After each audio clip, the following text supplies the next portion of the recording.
Good evening. Why can I not get a shirt that fits? It's Saturday evening, 11 p.m., May 16, 2026. You're watching Co-op for Two. You're joining me today for a playthrough of Lost in Adventure, The Curse of Jack Parrot.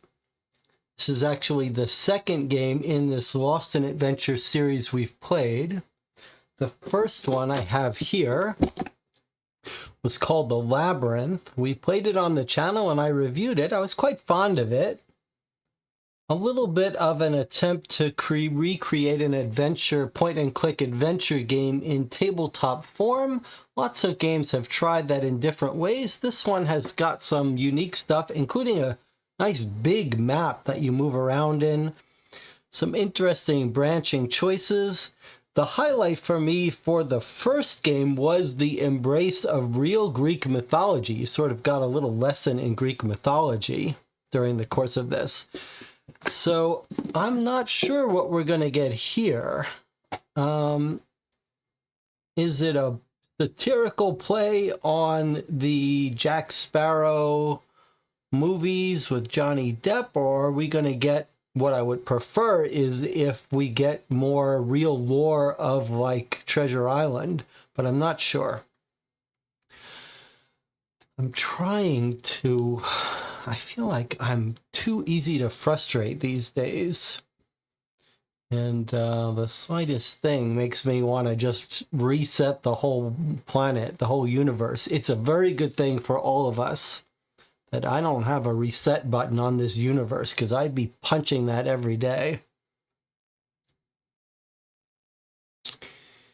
So we're going to try to relax a little. Now, one of my favorite things is reading rule books. So we are going to relax and read the rule book again to this system together, slowly. It won't make for good viewing, but it will help me to enjoy myself and relax a little bit. So I hope those of you who are watching are planning on getting some sleep during this stream. I watch a lot of YouTube to get to sleep, so no shame in that. The rest of you, I hope you have some hours set aside. This game actually has a rather long playtime. 2 hours, 90 minutes to 2 hours. Normally I multiply that by 3 on this channel. That would give us a 6-hour game. So we'll see. And as a reminder, if you do stick with me for the whole thing, I'd love to hear your thoughts. After we finish playing it, we'll talk about it and give it a little bit of a review. All right, let's see.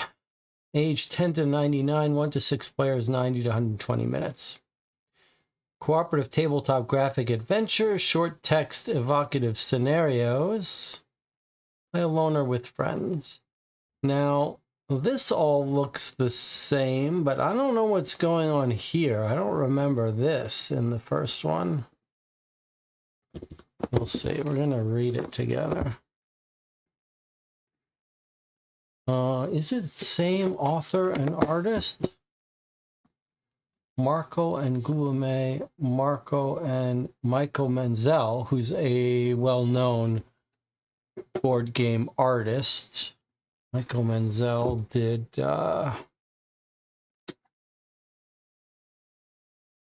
what's the game? I think Legends of Andor. Okay, let's see what we got. In Lost in Adventure, you will explore an unknown world together, where your every action impacts how the story unfolds. That was a lie in the first box, but we'll see. You discover the game's scenery as you go, placing cards side by side, talking to characters you meet, collecting clues, and using objects wisely. Your decisions will affect the adventure and lead you to one of the possible endings. That's the part that was a lie in the first one. The different endings were trivially different. I suppose I should check in with the chat and see how everyone is doing today. YouTube says 11 viewers. It's a rainy, windy, horrible day here. A rule book read through is perfect. Okay, Kate has joined us. Perry and Teresa and Asara are here.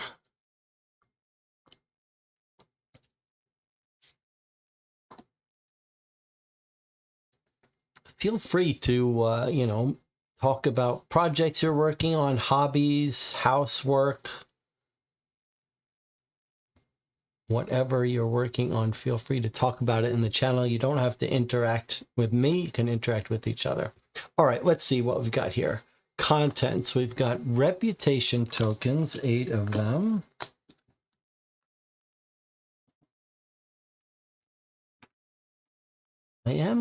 I've forgotten a little bit of the details of some of the mechanics in the system, but there were some very cool little ideas.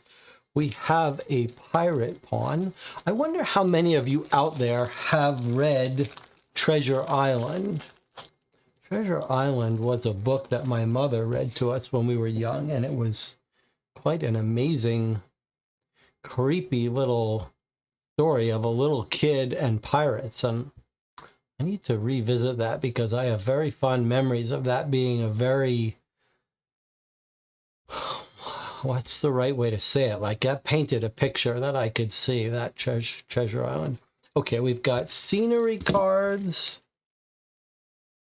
What are these? Those are the interaction cards, 84 of those. Here are our scenery cards. And then we've got item cards. Okay, let's just open those up. And then feat cards, which must be in one of these other decks. I don't know why we can't make this technology better.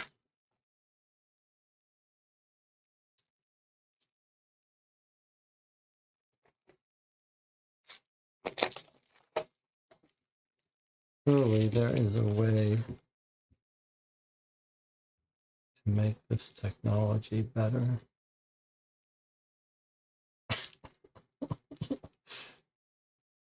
Yeah, I don't. Okay, let's not get off to the wrong foot. It's already too late. By the time you hear me talking about trying to calm myself down in the first like 30 seconds of the stream, you know, it's already too late. Like, it doesn't matter if I calm myself down, because you know it's just a matter of time. All right, it's gonna be fine. Important, do not mix the various decks. All cards are pre-ordered to make them easier to find during play. Do not look at the back of the cards unless you're instructed to do so. All right, let me just try to organize everything here. So somewhere we have our feat cards, but I see they're at the bottom here.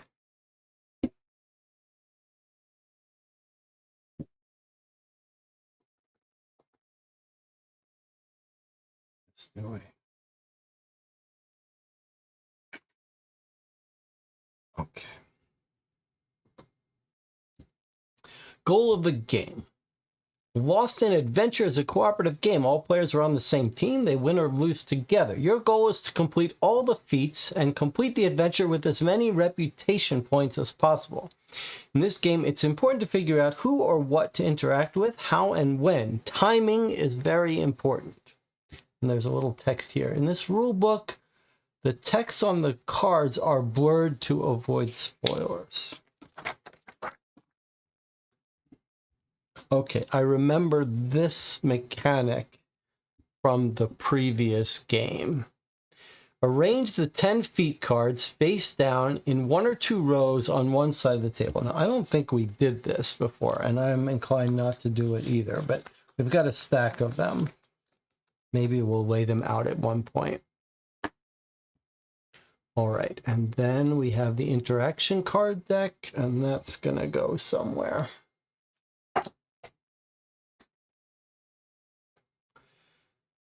Face down. Item card deck, face down. Don't shuffle. You should see the A1. Okay, so there we go. I seem to remember this problem as well. Like, these are wrong. These are ordered wrong.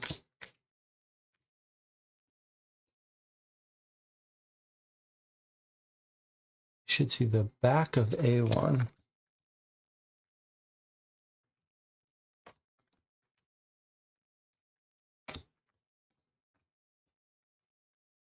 Okay, back of A1. That's fine.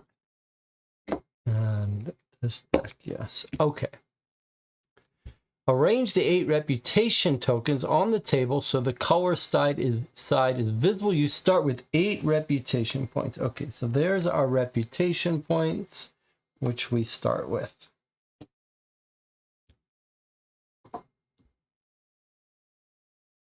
Scenery card 1 in the very center of the table, face down, and the pirate pawn on it. This is very similar to, I wonder if we should get these. Flip these. All right, I'll just put them out of view so you don't have to worry about it. But yeah, look, these should be reversed. I'm gonna go ahead and do these. Don't pay attention to these. For some reason, whenever they produce these cards, they didn't pay too much attention to the. They're in order, but they're in the reverse order if you want to have the back visible. No big deal.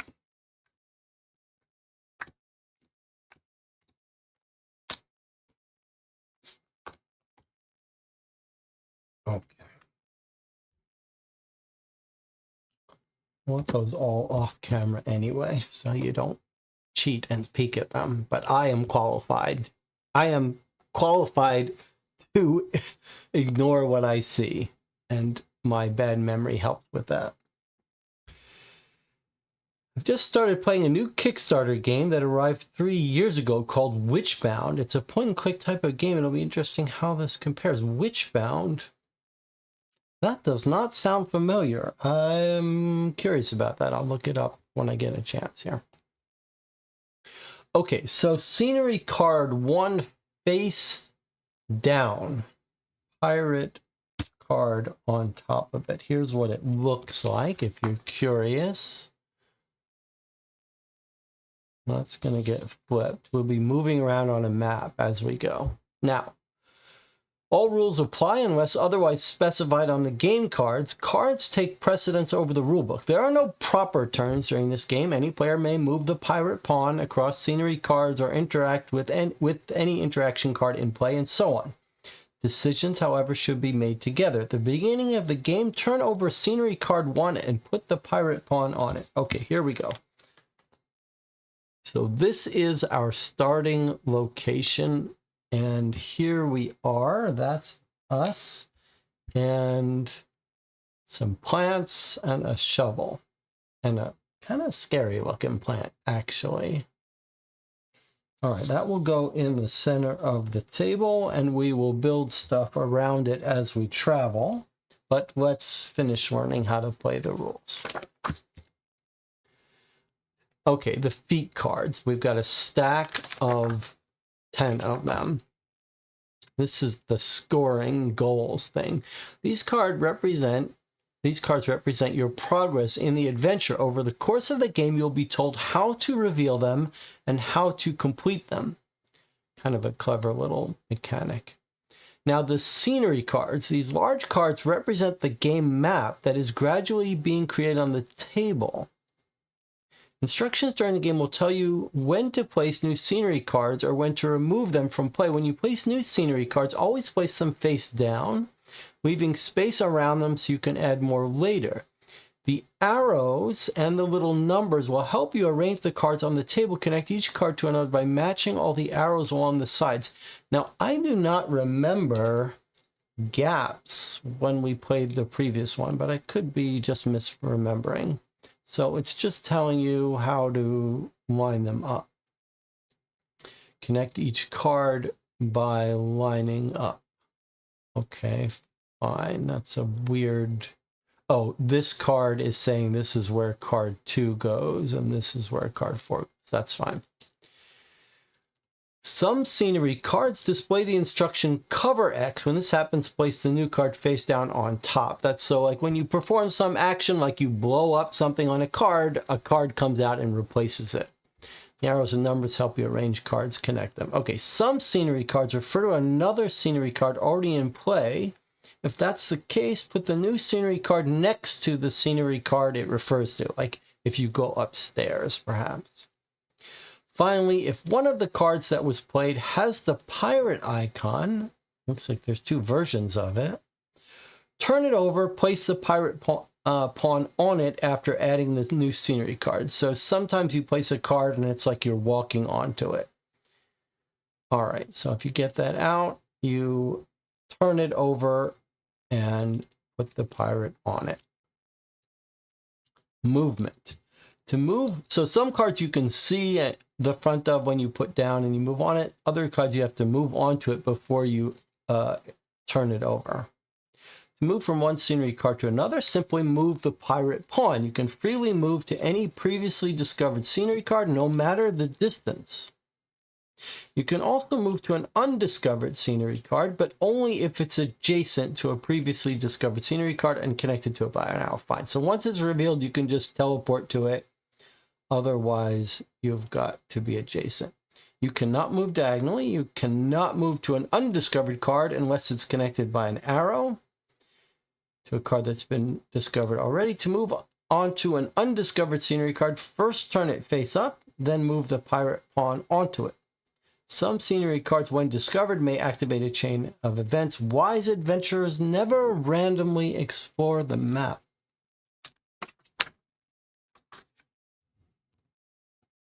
Okay, good examples of what you can't. You can move adjacent, you can't move diagonally, and this one is not connected by an arrow, so you can't go there. Some scenery cards have the words discover only if you have at least X points of reputation. To turn over one of these cards and thus be able to move onto it, you must have a number of face-up colored reputation tokens equal to or greater than the number indicated. Don't turn these tokens face down. They're not consumed.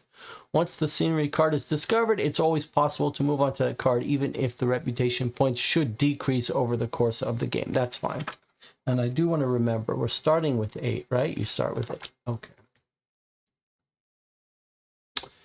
Item cards. These cards, identified by a letter and sometimes by a number as well, represent the items you may have available during your adventure. The interaction cards explained below will tell you when to take an item from the corresponding deck. Keep the items you find in front of you face up. They belong to everyone. You can use them as you wish. Usually, using an item won't consume it, and after you're done using it, it is returned to you. There's no limit to the number of items you can have. Here's a note on similar items. Some items may share the same letter, have different number. You can keep similar items in front of you. You can keep similar items in front of you. I don't know what that means. You keep them all in front of you. So I don't know what's different about similar items. Interaction cards. These cards represent possible interactions you may have with elements in the scenery, objects, characters, etc. When you discover a scenery card, take all the cards from the interaction deck with the same number as that scenery card. Place them on the table next to the matching scenery card, taking care not to turn them over. So the interaction cards represent things you can do on that scenery tile. Now, however, if a card says, turn this card over immediately, with a yellow exclamation point, as soon as you place the interaction cards, immediately turn it over, read it, resolve it, and discard it. If there's one that says, immediately interact with an item, solve it before the other interaction cards by using one of your items, then discard it. Next to the number, each interaction card shows dots indicating how many cards with that specific number are in the deck. I remember this from before. So it's a little way to remind you to make sure you've gotten all the cards associated with that number. This makes it easier to verify all of them have been placed. This information is also present on the discovered side of the scenery cards. Okay, that'll all make sense when we get to it if it doesn't now. So example, you discover scenery card 11. You would take all the interaction cards marked with the number 11, in this case 2 cards, and there are 2 dots here you can barely see. Place them on the table next to that scenery card. Immediately turn over the one that says turn this card over immediately and resolve it. And there are the 2 dots reminding you that there are 2 interaction cards associated with this scenery. There are 2 types of interaction cards. A, those that do not require items. To interact with an interaction card that does not require an item, simply turn it over, read it, find out what happens. Be careful though, despite the fact that these cards do not require the use of an item, once turned over, they may have a different outcome depending on whether you have a given item with you or not, or a certain amount of reputation. And then there are interaction cards that require an item, or more than one, recognizable by this icon. To interact with an interaction card that requires an item, choose one of the available items you have collected so far, partially cover it with the interaction card so that the triangular icons are adjacent. As depicted in this image, you can see the item card is slid over a little bit to the left so that the icons form a little diamond. Then you turn over both cards together, and then one of 3 things or 3 situations can occur. Let's take a look at what those 3 situations.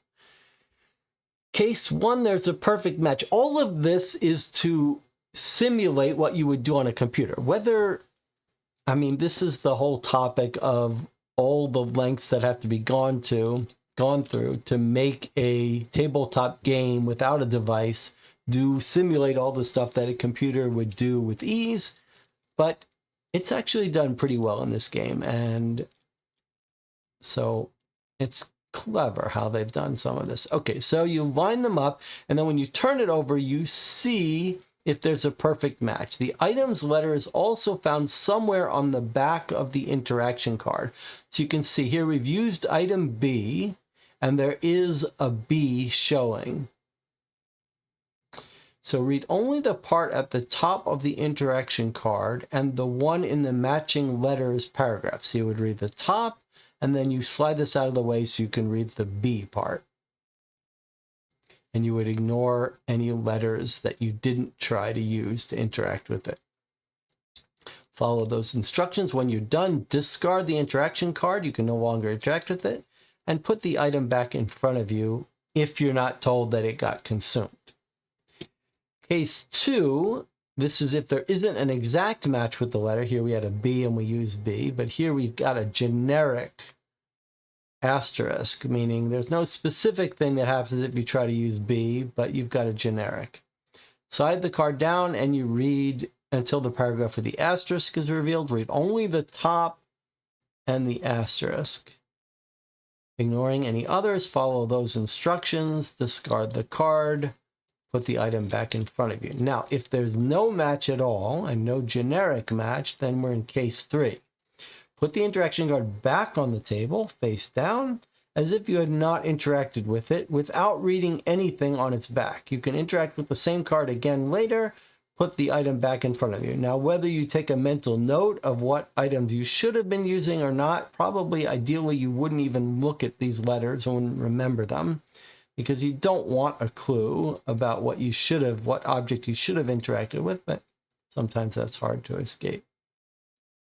Now, if an interaction card bears a triangle with 2 question marks, choose 2 item cards instead of 1 and follow the same process. So all it's saying is if on the front of this card there were 2 question marks, 2 places to line up things, it means pick 2 objects to try to interact with it.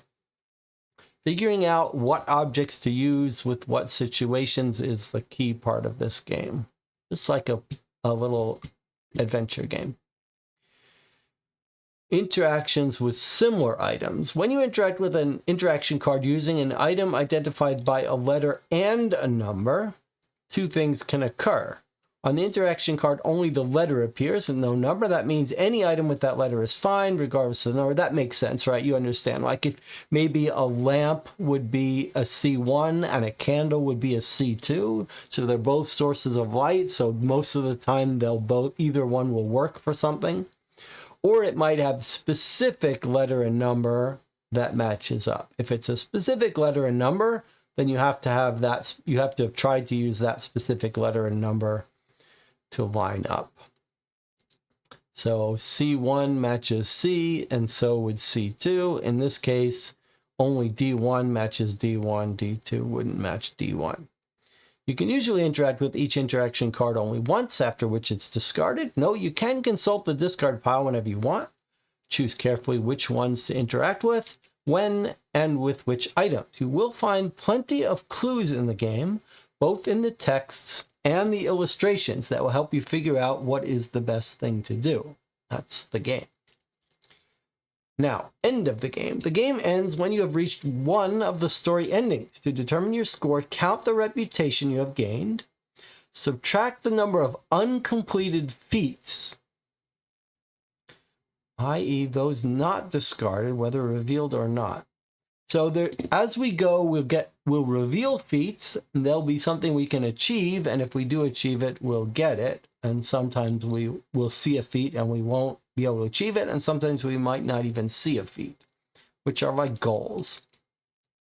Okay, so we count reputation, subtract the number of uncompleted feats, whether revealed or not. 7 reputation points and 2 feats yet to complete. Our score is 7 minus 2 is 5, and then here is what we're going for. Of 10 feats, we'd like to get 8 completed for the legendary pirate score. Can't remember what we did on the labyrinth. Game can be played in one go. However, you can tackle it over multiple sessions because it can be long. To save your game progress, just put all your collected stuff in a bag, put them all on the same side, rebuild the map. Okay.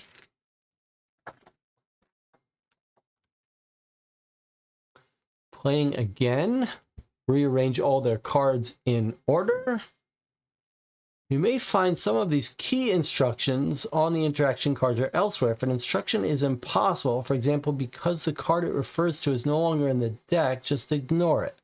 Keep this list at hand during the game to clarify any doubts. Let's just take a quick look at this. Take means take it out of the deck, put it into play, put it on the table. Don't turn it over. Place scenery face down. Discover scenery, that would be the flip face up, which would give us the interaction cards. Discard gets out of play. Remove from the deck, so sometimes we'll lose cards from the deck without looking at them. Reveal is to turn it face up. Complete the feat card to do it.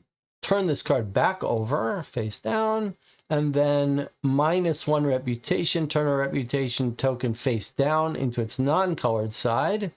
If they're all face down, nothing happens. Or face up, +1 reputation. So you could just think of these as whatever. We're using tokens, but we could just think of it as our current reputation number. If I can't find a card in the deck, it was previously discarded, then don't do anything. I don't understand how to move forward. You may have forgotten to add some scenery cards. Check proper scenery cards have all been laid out, making sure the arrow connections are complete, making sure you've got the interaction cards that you should have. I must complete a feat, but I've not yet revealed it. You are ahead of your time.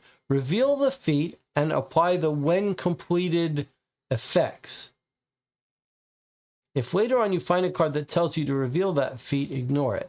I must complete a feat, but I've not yet. In other words, this is a weird phrasing, I must complete a feat. What it means is, if you turn over a card that says you've completed feat 3, but you haven't even got it on the table, then just get it out and consider it completed. I've made a mistake in placing the scenery cards.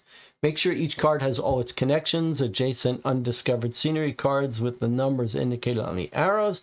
You should never be in a situation where an arrow is connected to a card other than the indicated card. If I cover one scenery card with another, should the old interaction cards be discarded? No. As a matter of fact, the new scenery card shows the same number as the covered card. Help, we can't agree on what to do next. You can always play in turns, clockwise direction, and so on. All right. Now, what is the rule? It'll tell you when to place new scenery cards or when to remove them. So you don't automatically place them just because you see an arrow. And that's it. We are now done with the instructions.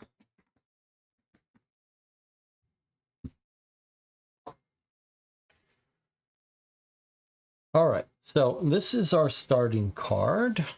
And you can see here that it's got 3 dots and the number 1. So to remind you what that means, we go to our interaction deck and we get the 3 cards with the number 1 in the corner. This one says, turn it over immediately. So this goes on the table.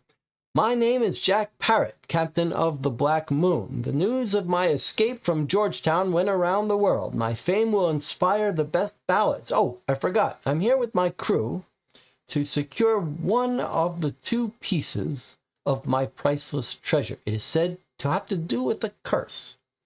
Take items A1, A2, and B and reveal feats 1 and 2. Okay, so we're already off to an interesting start. A1 and A2, not A3 and B. So these are our items.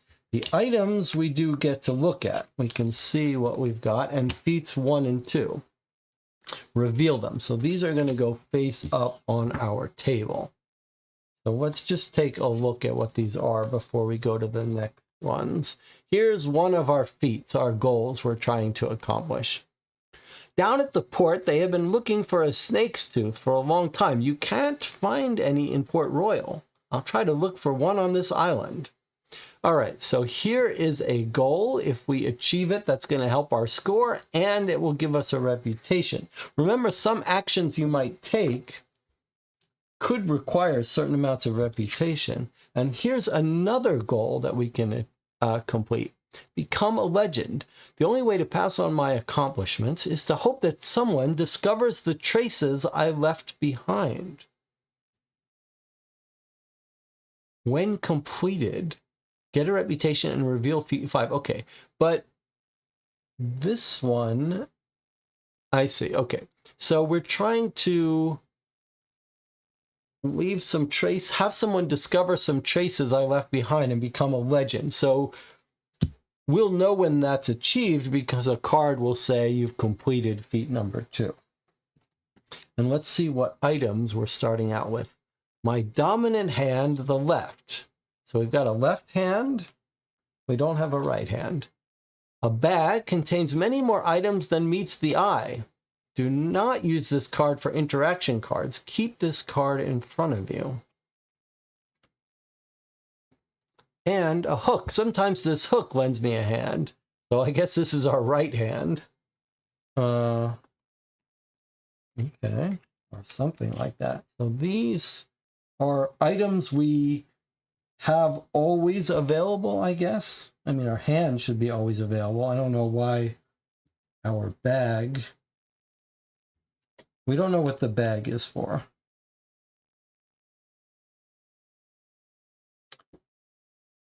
Okay, A1, A2, and B, feats 1 and 2. All right, so we've done that. That's done. And our other 1 cards, which we're not allowed to turn over until we're told to do so. Thorny shrubs. I'll hide my treasure here, perhaps avoid losing my other hand. Okay, so notice that that is this. This is this. If we want to interact with this, we interact with this. If we wanted to stick our hand in that bush, we would do this and then flip this over and see what happens. If we wanted to use our hook to put something in the bush, we would do like that. You can see how this game works. Now let's take a look at this. My old shovel. There isn't a pirate who wouldn't want one. So now you're getting the feel of this game. These objects are on the scenery tile. To interact with this shovel, we interact with this card.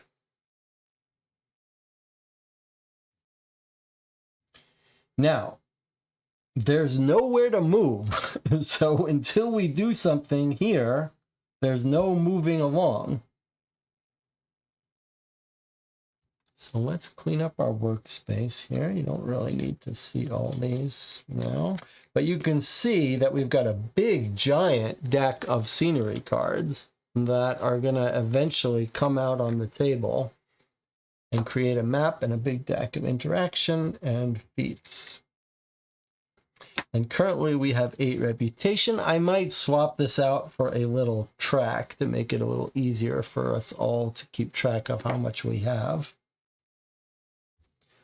So this is what we want to achieve. We'd like to achieve all 10 of these. So we're trying to achieve some feats. Right now, though, we're going to have to do something here. Notice you can't interact. You can't like see what happens if you combine the bag with the hand. It's always items and interaction cards. And this one is considered done. There's no point in keeping this around. All right, so there's our setup.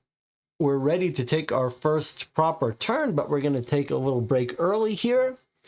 Remember, if you join me for this, there's very little replayability. So if you do stick around and join me, you probably won't be able to have much fun playing this yourself later. You may want to stop watching now, pick this game up, play it yourself, and then come back and see how you did compared to us. For the rest of you who are going to stick around, I'll see you in 8 minutes.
Welcome back. We're playing Lost in Adventure, Jack Parrot's Treasure. We've set up, we've read the rules. I'm going to show you a couple things we're going to do a little bit differently.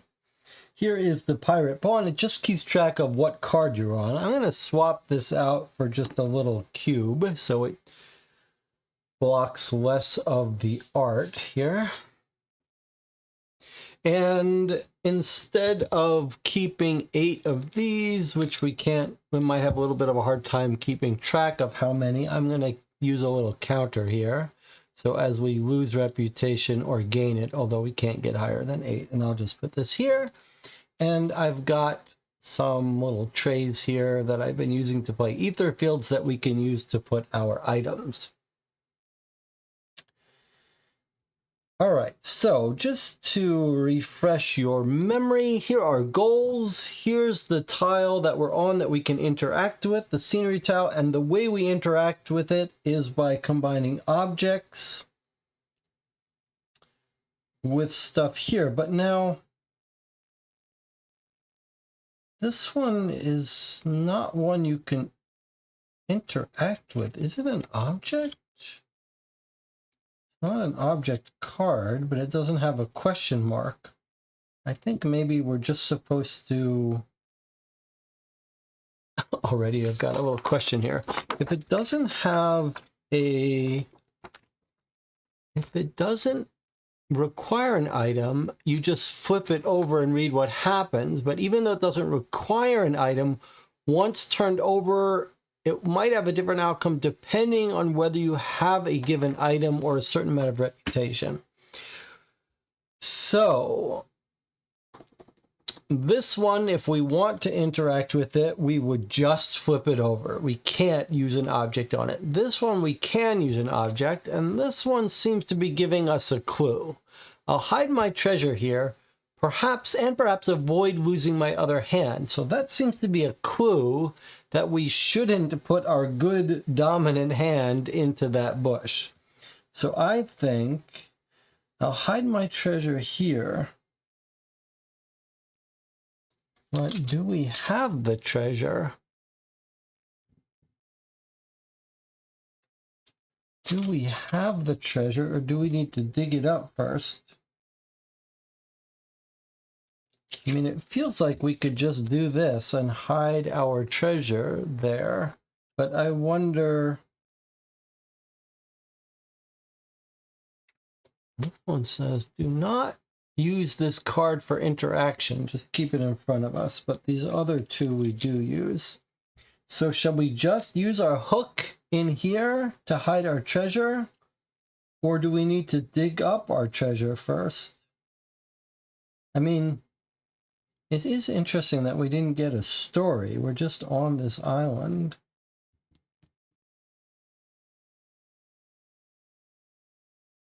I mean, clearly I'm going to use the hook here. I just don't know if...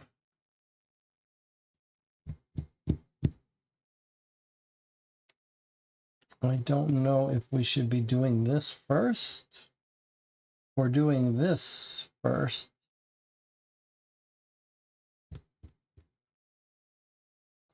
Or if we should just be picking up this shovel first. Any thoughts? Any thoughts from the chat?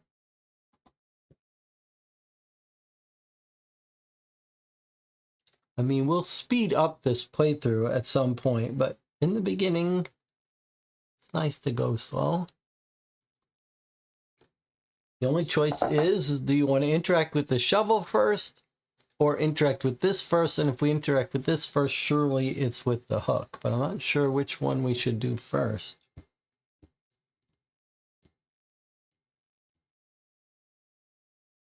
It feels like we should have gotten more of an introductory story. Like, we're just here?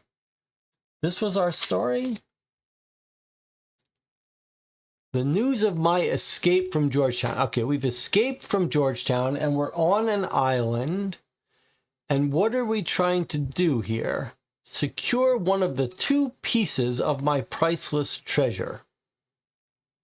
It has to do with a curse.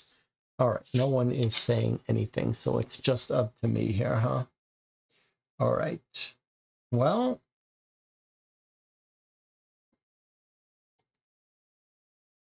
I'll hide my treasure here. Do we have a treasure? We don't know. He's looking right at it. All right, I'm going to interact with this. Maybe we dig a hole to put our treasure in it. No, it says he's going to hide it here, and this might be a good place to... Other people won't be able to get into it because it looks like it's dangerous thorns. So I'm inclined to try to do this. I just don't know if he has the treasure yet, but all right, I'm going to do this. So let's take a look together how this works. I've lined up the hook to use so we don't damage our hand. Now we flip it over. Okay, we look if there's a letter B. There is. So now we're going to read the top. I have skin hard as rock. What matters a few thorns? And then we read just the B. So I don't know how to avoid reading the rest. Maybe we won't worry about it. Okay, just the B. The iron makes it easy to get closer, but then I still scratch my arm. Well, it could have been worse. Put scenery 2, 3, and 4 face down. 2, 3, and 4 face down. We still scratch our arm, but it could have been worse. Okay, and then we throw this item away, but we keep our hook. We're finished interacting with the thorns, and now 2, 3, and 4 come out. 2, 3, and 4. Now let's see. They've given us a nice little hint about where it goes. Look, is this another hint? We've got a leopard here. This is going to connect somehow to card 1. Card 3 shows us it goes somewhere like this. And card 4 connects exactly like this. So I suppose if we turn this over, will we see those arrows? No. Now, if one of these cards showed a circle and a pirate like this, we would automatically move on to it. But it doesn't, so we don't. But we could choose to move on to 2 or 3. This one looks like it's an area where there are pumas. Here's an area where there are snakes. This I have no idea. All right, well, we could move there, but surely we should pick up this shovel first. Let's go ahead and see what happens if you turn over the shovel. Given their popularity among pirates, they should also think about who has a hook instead of a hand. Regardless, it remains a very useful tool. So if we had picked up this shovel, maybe we could have buried our treasure in here without scratching even our hand, our arm. So take item. So you would think we might just keep this as the shovel, but no, it's telling us to go get the shovel card, which is going to be C1, which is the actual shovel item. And then this card gets removed from the game, but we now have a shovel. Well, it's time for us to decide where to go. There is nothing else to do but go to the pumas and go to the snakes. What's it going to be? Do you like pumas or do you like snakes? And what items are we better equipped to deal with? I mean, I feel like a shovel can be used to hit a snake on the top of the head, but I would... Fighting with an angry-looking puma and a shovel... You might get away with it. It seems like it's easier to deal with snakes, though.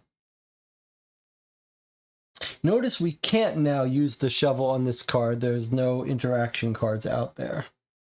So I feel like maybe we might be better off dealing with snakes. So let's go over to this tile. So what are our rules for traveling?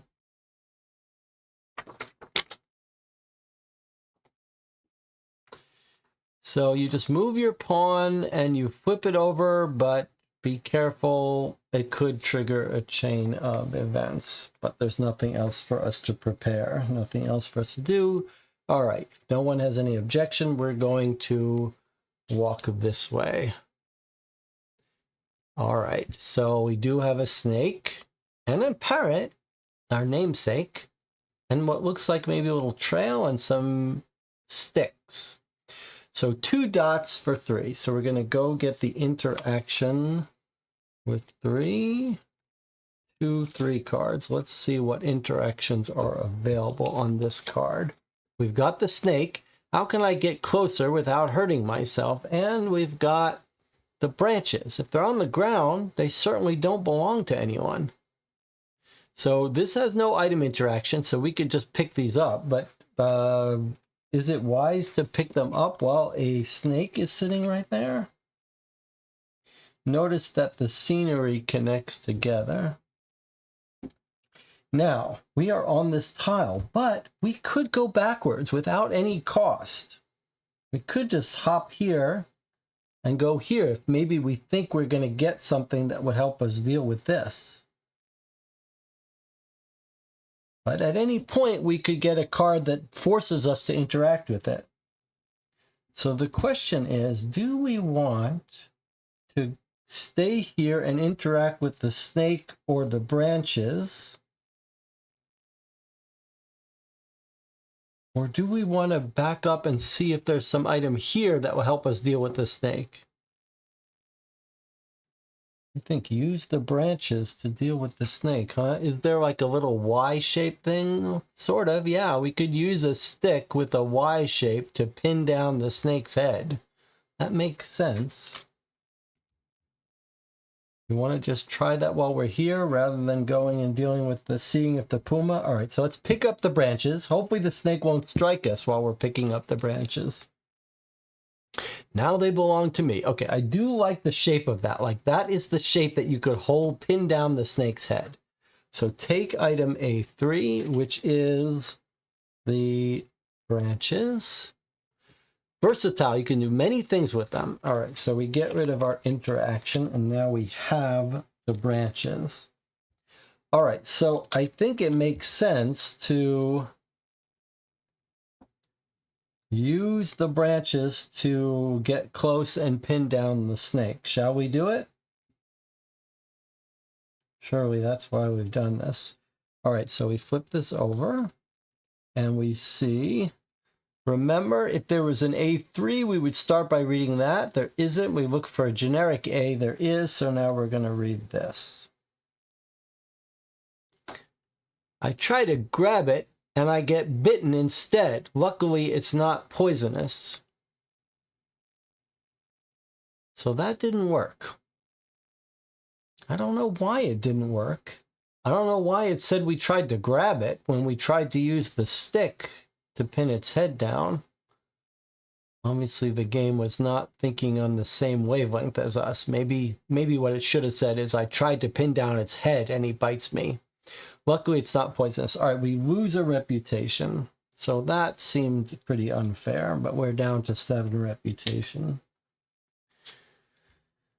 I don't like that. I don't like that it didn't seem to anticipate how we wanted to use these sticks. But the snake is now gone. It bit us and went away, and we keep the sticks. How could we have done it better? Hit it with a shovel? Seems like the stick was a better idea than the shovel, to be honest. All right, well, let's go up here now. I mean, I don't see why we should deal with the puma if we don't have to.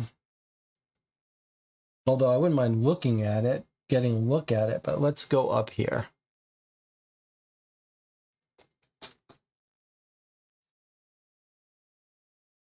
What's happening? We're screaming at our ship, or we're calling our ship in.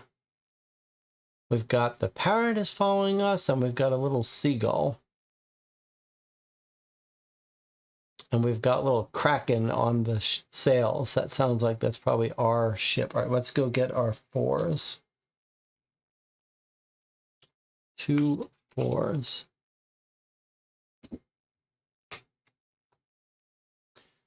Mutiny. I, the great Captain Jack Parrot, forced onto an island alone with just a part of my legendary treasure, curse you. Oh, they've sailed away. Okay, so that's mutiny, that we could turn it over to learn about it, and dangers of the island. I better face them before continuing. Sooner or later, I'll have to deal with them. Interesting. Huh. Okay. So we've got an angry puma and an angry snake, and we already failed to deal well with the snake. But it seems to be suggesting to us that we should deal with them. So this comes out here. This goes here.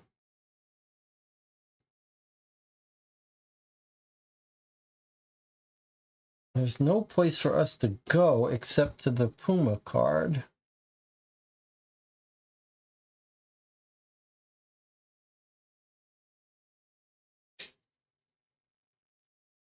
Look at this, a snake's tooth. Why couldn't we have captured that snake? Could we have put it... We could have hit it with a... We could have hit that snake and killed it, and then maybe we would have gotten a snake's tooth. I think we might have just missed one of our goals permanently.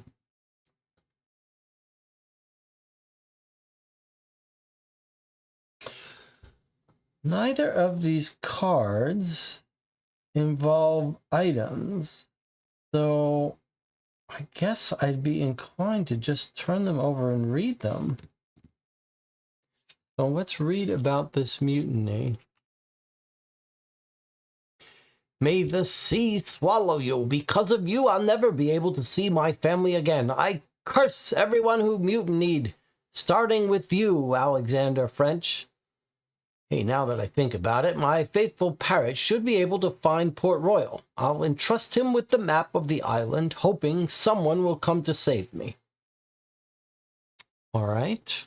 Alexander French is the chief mutineer. And the Parrot has the map. And then we might as well turn this over. If interaction... What the hell? All right, so it seems like this is going to punish us for not dealing with the puma.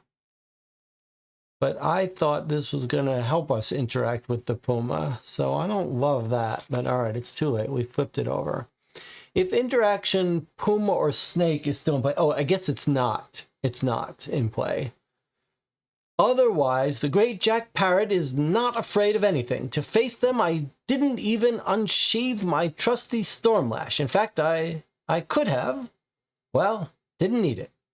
Put interaction 53 into play.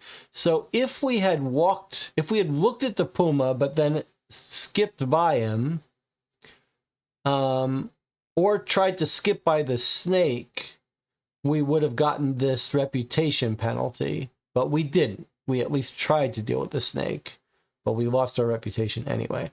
Okay, interaction 53 comes into play.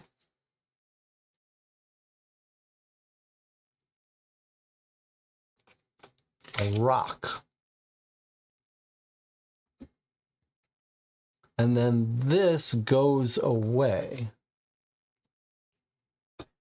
So now we have a rock. It's something, a way we can interact to leave a trace. Okay, well, you can guess what's going to happen, what we should do here, right? So this attaches somewhere. Looks like it's right there. Surely what it's wanting us to do is like leave a message in the sand with the stick, don't you think? Or we could dig a hole in the sand and plant something, but I don't know what we would plant. We don't seem to have anything. Leave a trace. Hope someone discovers the traces. So that's not like a buried treasure. Surely we're using the sticks to write something in the sand. Or spell out something with the sticks. I'm going to go ahead and do that.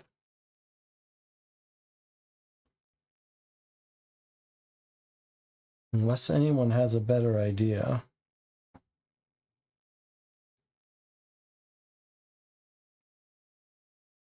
Leave a trace. Leave a trace. Okay. Anna says Puma is in play, so apply consequence first. You are wrong. The Puma is not in play. Let's be clear about this. The card says if the interaction with the Puma or snake is in play, the interaction is this card. Here's the snake interaction card, 3, that we got when we walked onto this space. The Puma interaction card is not out because we didn't walk onto that space.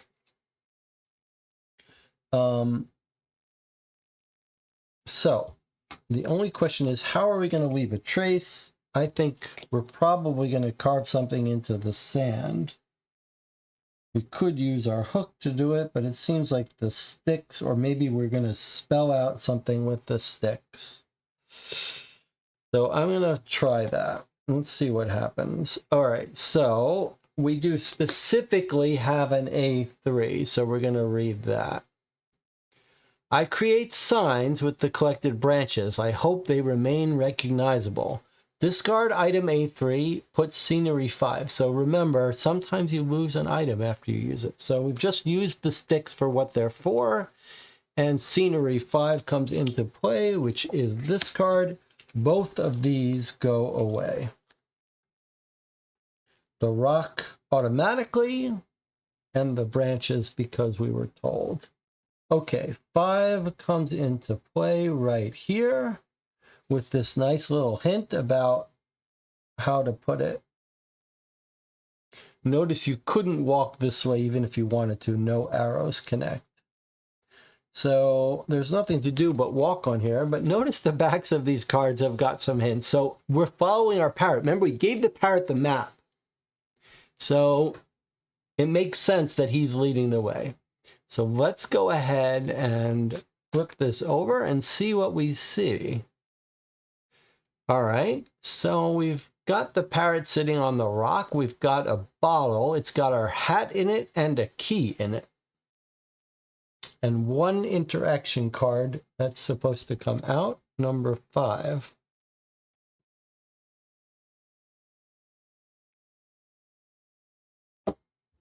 The last trace. My last legacy as a pirate. Now all I have to do is try to survive on this island. Oh, I think my last legacy as a pirate. So I think what's happened is he's made this bottle. He's put his hat in the bottle. He's put a key in the bottle, and it represents his last trace. So it seems like we should bury that, is what I think. Right? Because he's saying...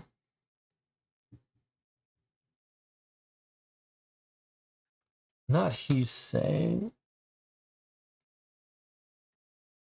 The traces I left behind. So he's put his stuff into this bottle, his hat and the key. So I think... Probably we should... Oh, it doesn't use an item. It's just to flip over. So I guess we're just going to flip this over. We've walked onto here. There's nothing to do but to interact with this card. The only thing that you should think about is whether we should go explore this card first, because there could be an item on this card that we could use. So I'm inclined to go back to the Puma. I mean, we've got a shovel. If we have to fight it, I think we should probably go back to it. We can't, this card we're just going to flip over. So probably we'll flip this over and he'll throw it into the sea or something. Or bury it. He better put a lid on this. But I think we should go back to the Puma. It could be bad for us, but we could also get an item we're going to need. All right, so the bird does not look all that happy to see this Puma, and the Puma does not look happy to see us. 2 cards come out. A safe treasure. A nice trap is just what you need to protect it. 2 items have to get put there. And here's the puma. He's a good size. Tackling him is not a good idea. The plant behind him, however, could be useful.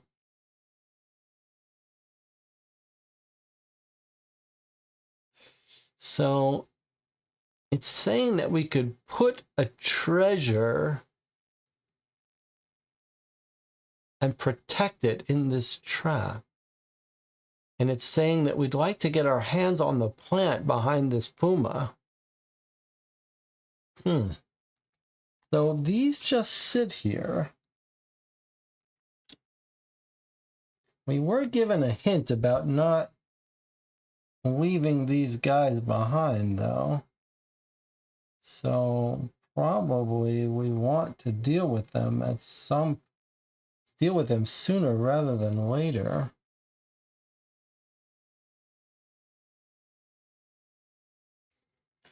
So we're here now. We can go back and deal with this bottle. We could, it looks like maybe he's not going to bother us if we don't try to get the plant. Like maybe we could interact with this without bothering the puma. But what 2 objects would we use to put our treasure here? I mean, we don't have a treasure. We could use a shovel to put a treasure there. But we don't have a treasure unless turning over this card gives us this treasure. And we bury it here. How about getting the puma to walk in here? How do we do that? Maybe he won't.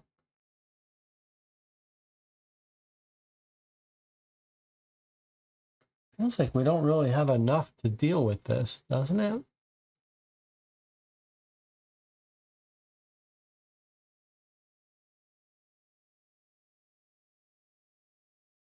Maybe we're going to come back here at the end once we get a treasure. I don't feel like we have a treasure to put here. Now, what do we do to get rid of this puma? I don't feel like hitting him with the shovel is a good idea. Could work, but what if it doesn't?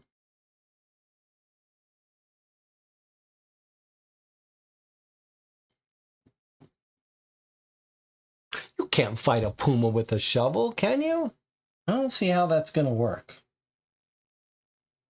I mean, you might scare him away. You could scare him away with a shovel. You're not going to win a fight with him, though.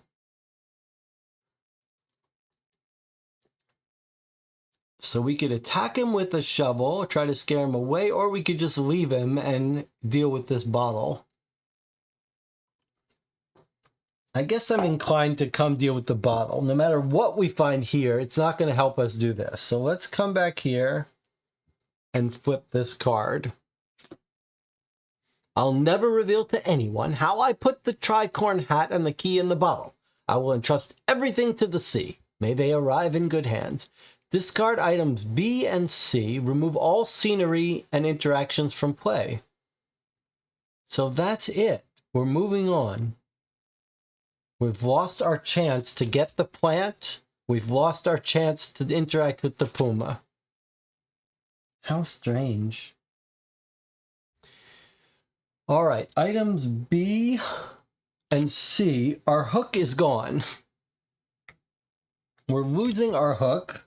We're losing our shovel. That's really a shame. If we had A3, which was the sticks, we would put it in the bag and get to keep it. That's a little sad, isn't it? But I guess we could play again and try different things.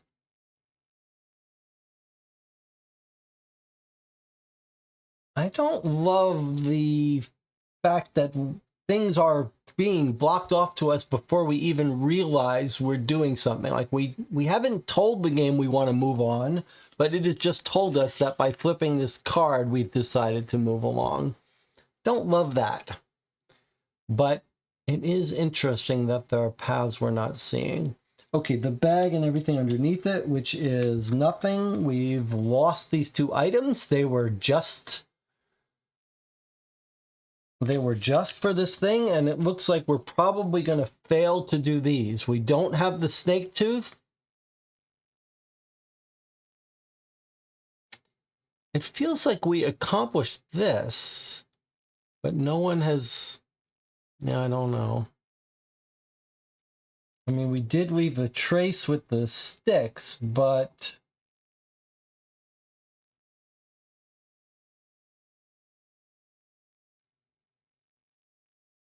what happened when we did the snakes with the...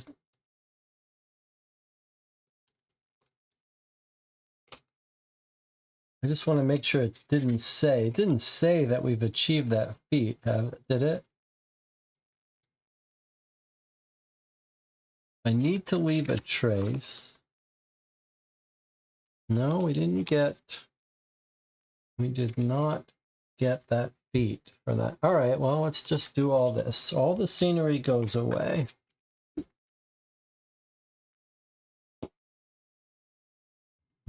Well, that was weird. But maybe we'll come back.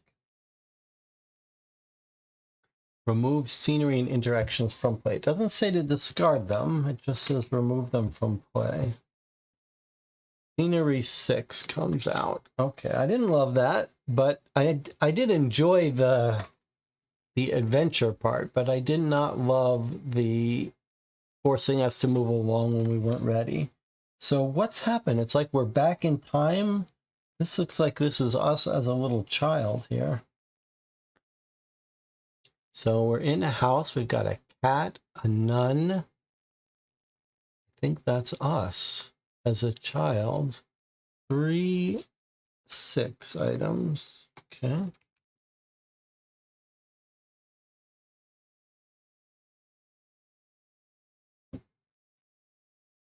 So here are the items. We've got a jug, which is up here. It has some signs of breakage. They insist on repairing it instead of throwing it away.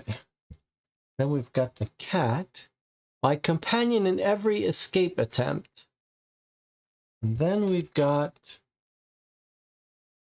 10 years later. Turn this card over immediately. My name is Willie, and I was born here in Port Royal. I have been living in an orphanage since I was 2 years old. This is a different character, I guess.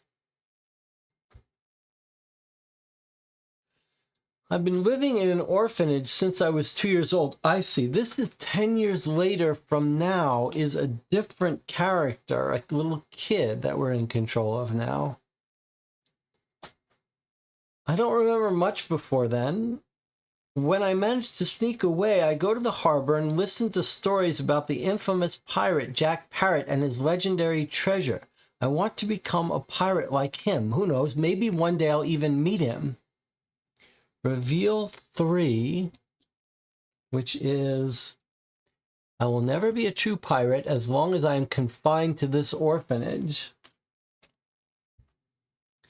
And scenery 7 and 8 comes out face down. Okay, well, this is very neat, however, that we 10 years after that first scene where we were the pirate, we are now playing this orphan little kid who wants to find this pirate who we last saw 10 years ago. So we're like switching.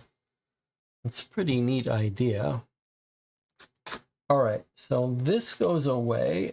Our new thing is to escape from prison, which would gain us a reputation, which we would like. We'd like to go back to our... So this is here, and this is here. 6 and 7. All right, so what do we see here? little house. Here is a little table with money on it. And then we've got the tile that we're on. And yet the green tracking is not working. Why is that, do you think?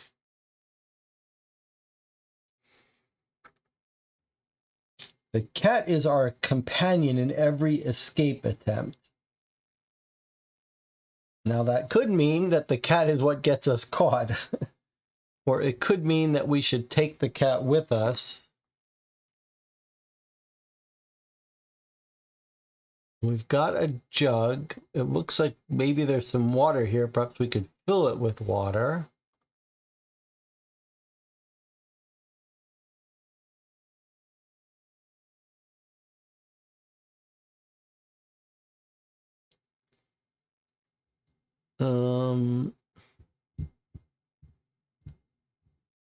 If we try to take the cat before we take the jug, it seems like that cat might knock over that jug. But maybe if we try to take the jug, it's going to scare away the cat.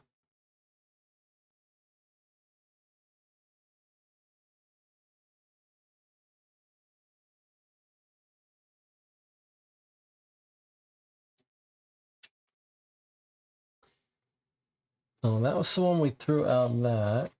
And this is our guy, our kid. When I manage to sneak away, I go to the harbor and listen to stories. So, I mean, I guess we're just going to pick these two things up. Do we have a preference for the order? Has some signs of breakage.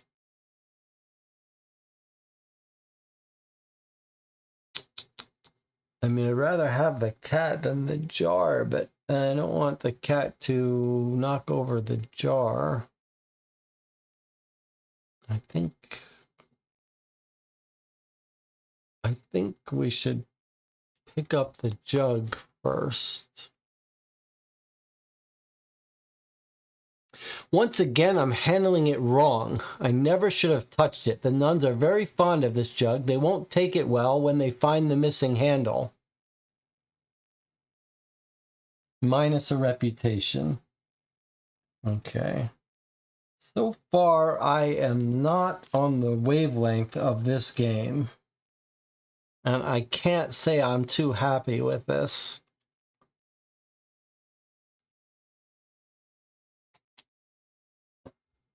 Well, I guess we're going to pick up the cat now. It's the only thing...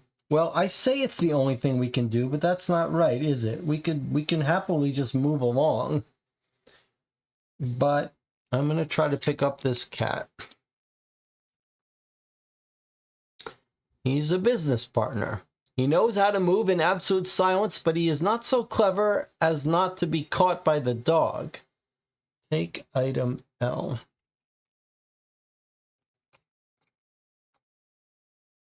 It feels like this game, even more than the previous one, feels like it wants you to play through it once to learn what to do and then do it. Like, don't touch the jar.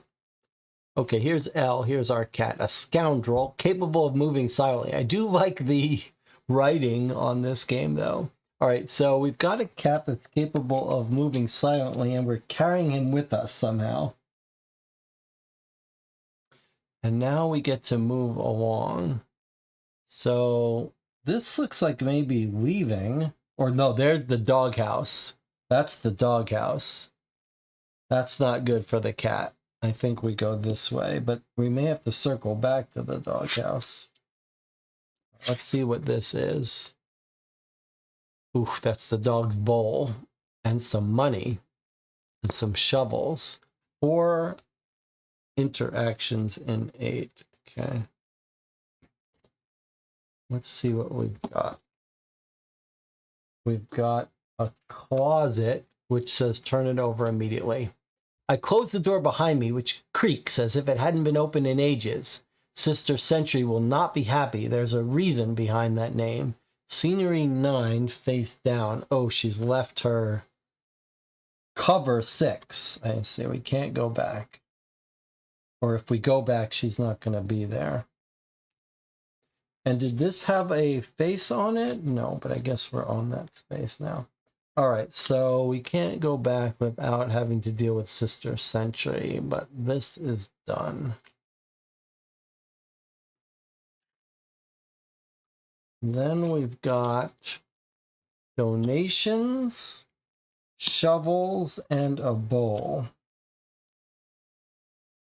So donations is the stash I often draw from, but it's getting empty. It would be better not to attract too much attention. So we could interact with this. We could use our hand to grab some, but maybe it's suggesting we shouldn't. Or we have the shovels. They're poorly made, useful at most for digging a few holes. So we don't have to interact with them, but we could turn over this card to grab a shovel. Or we could turn over this card to maybe get this bone to throw to the dog. I guess that I'd like to have that bone. I think we're going to need that bone. So let me flip this over. What do I do with it? Take item M. So we've grabbed the shovel. We've grabbed the dog bone, which is right there. Very short, built for strong jaws.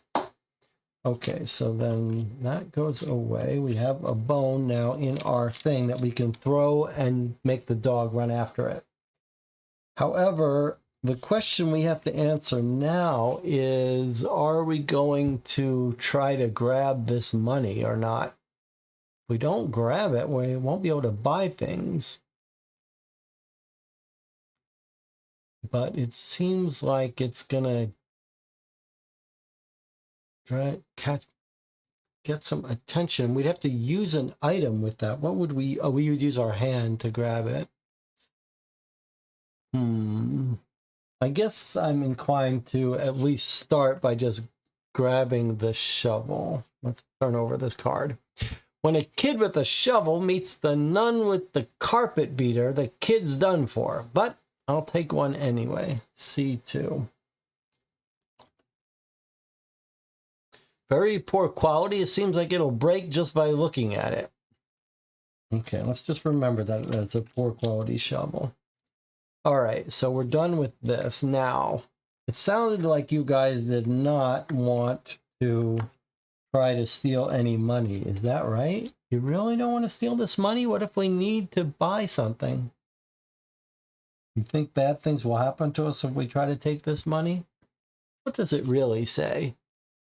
It's the stash I often draw from. It's getting empty. It would be better not to attract too much attention. What does that mean? It would be better not to attract too much attention. Better not to steal it because then they'll come after us. All right, we'll just leave it. And you guys really don't want to steal. I mean, he's taken from it normally. Feels like we could use a few bucks here. There's no harm in taking an item if we're just holding it. It's using it that could get us into trouble. You sure you don't want to stake any of that money? We're not really on the right wavelength of this game. Maybe...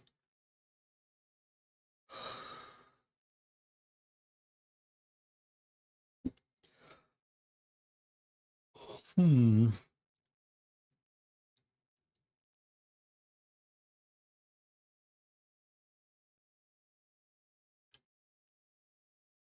trying to think about that money. All right, we're not planning on buying things. We're planning on going to the island to dig up treasure and meet the pirate. So maybe money is not our thing.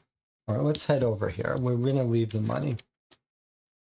Uh-oh, there's the dog. All right, but we have the bone. We're trying to follow the hints of the game, but so far we're not doing so great. Okay, here's the dog. He won't let me through easily. All right, it wants 2 items.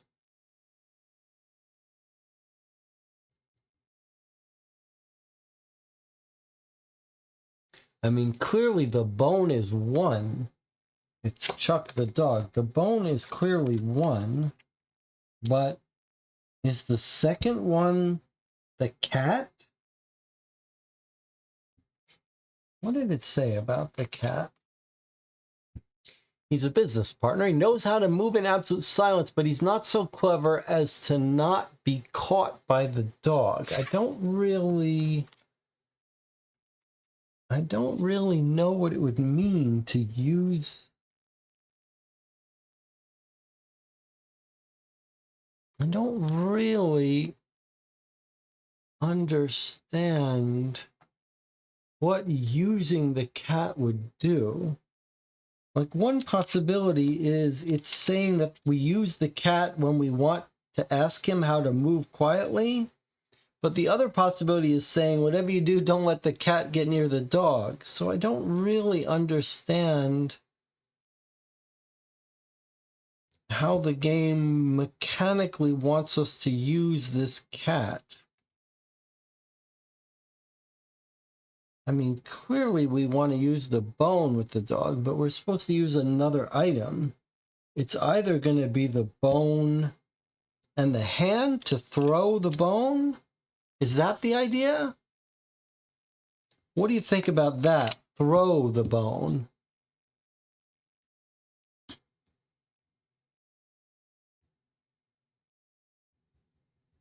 I think throw the bone.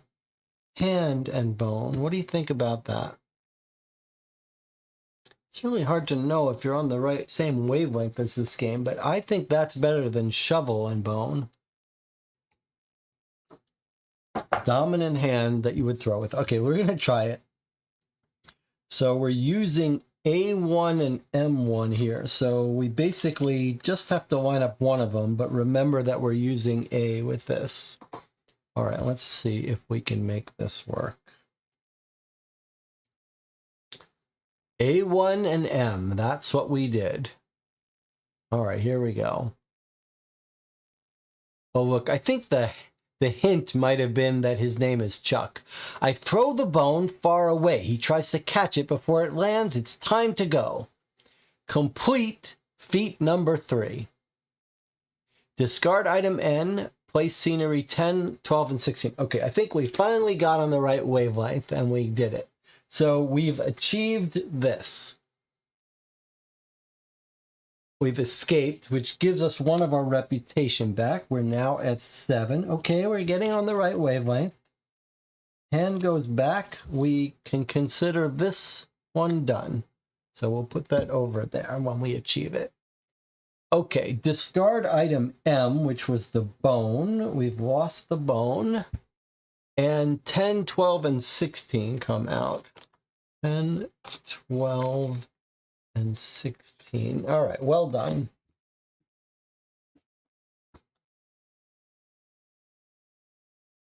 Complete 13, discard M, and scenery. Okay, so that gets done. M gets discarded. And we are time to leave. It didn't say to discard any of the other scenery. So I don't know if that means that it's going to go away, but you can see that card 10 has our face on it. So we automatically are going to start here.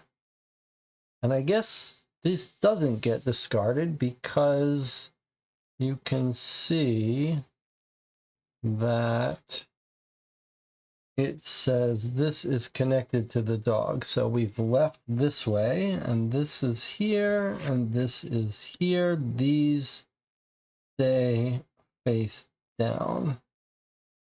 Looks like maybe like this. Might have trouble fitting all this on the table. Can I zoom out anymore? Yeah, I do have a pretty wide view, but all right. So, oh, I see. This wants to go here. Not that it really matters. All right, so we're going to flip this card over since we got the face on it.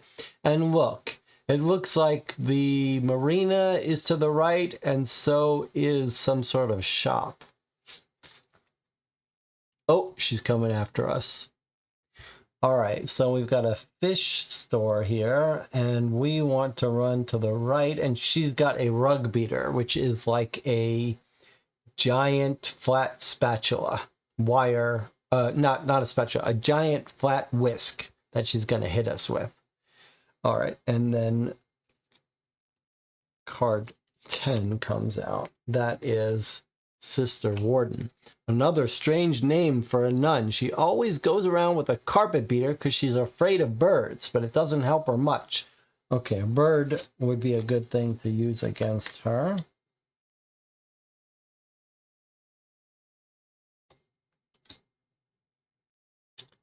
And that's all we reveal here. So I don't think there's any way for us to interact with her. We don't have the item for it. We don't have a bird. So clearly we should move along. It sounds like maybe we'd like to go in here, but we can't go in here till we deal with her. So we just have to move along. So let's go over here.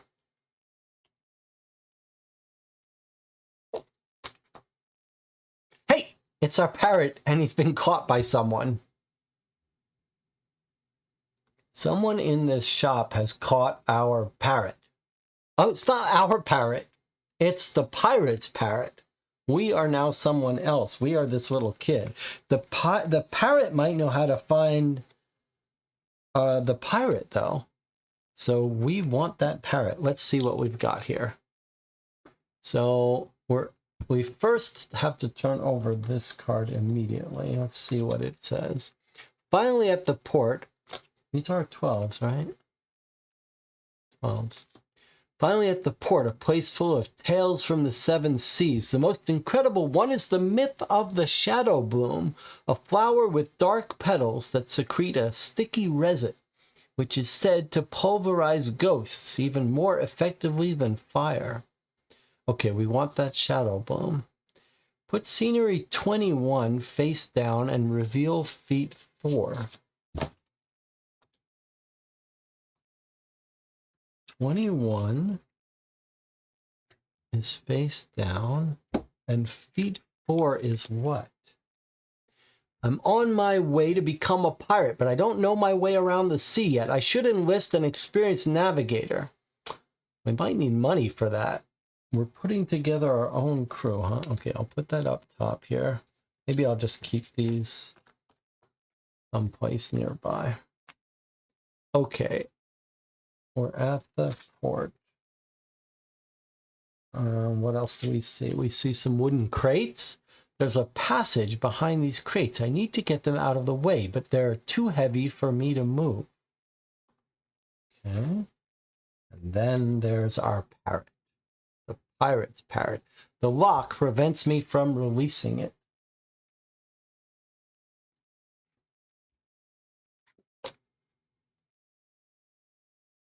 All right. We need to figure out how we're going to get that bird free.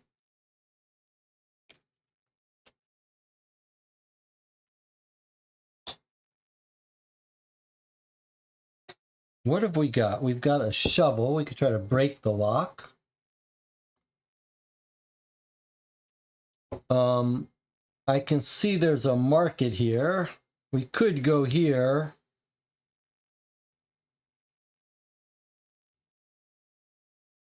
We could go here and deal with this and then circle back and get out the bird. I don't think without a key we're getting that bird. So I don't think there's any point in trying to get that bird out without a key. And the crates are too heavy. We have no way to fix that. The shovel's not going to help us. So the parrot definitely could have the map. I don't know if he's got it memorized or what, but I don't see how there's anything for us to do to help this parrot with these. So I think we got to move along. Let's go down here. Maybe there's someone we can negotiate with, buy a key from.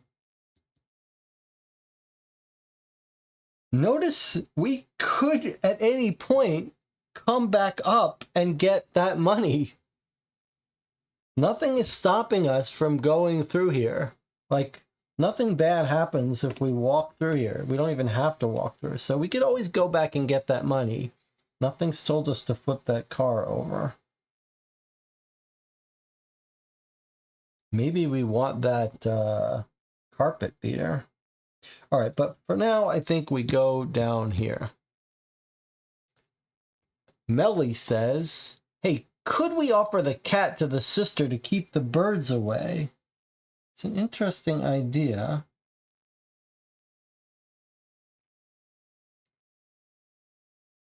I don't know. It's an interesting idea, but the cat is our friend, and he's good at moving silently, so I don't think he's going to help this nun. He's our friend.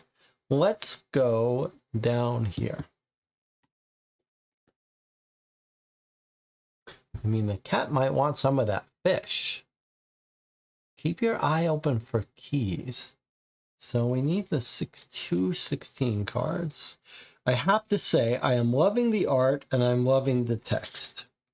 I don't love that there's some random things that don't seem to be matching with our expectations, but I am loving the art and loving the text. Okay, let's see what items are here.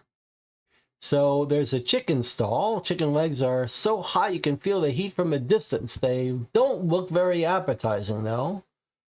Or, sorry, we're not supposed to be able to see that none through it. Or we've got the fish. Here's a delicacy, but it costs a lot. We don't have any money. So I'm not sure what we're going to do here. I mean, we could try to steal the fish or the chicken. I don't see how that helps us out much, though.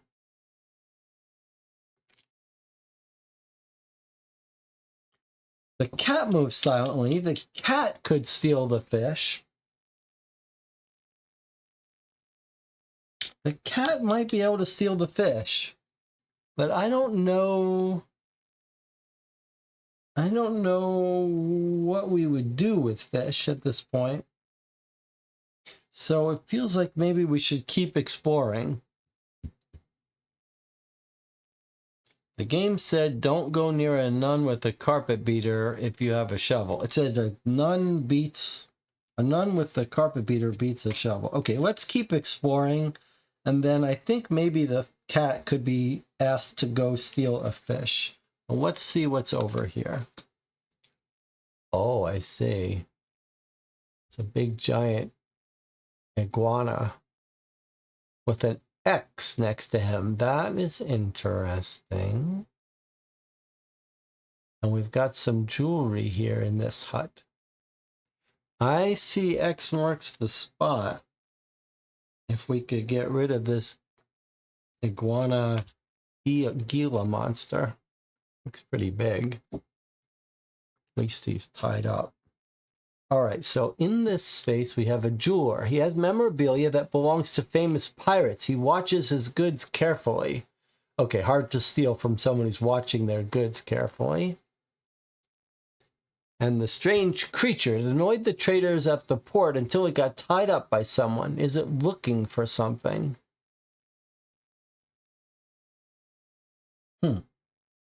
So it annoyed the traders at the port. So maybe if we set it free, it would scare off a trader to let us steal stuff.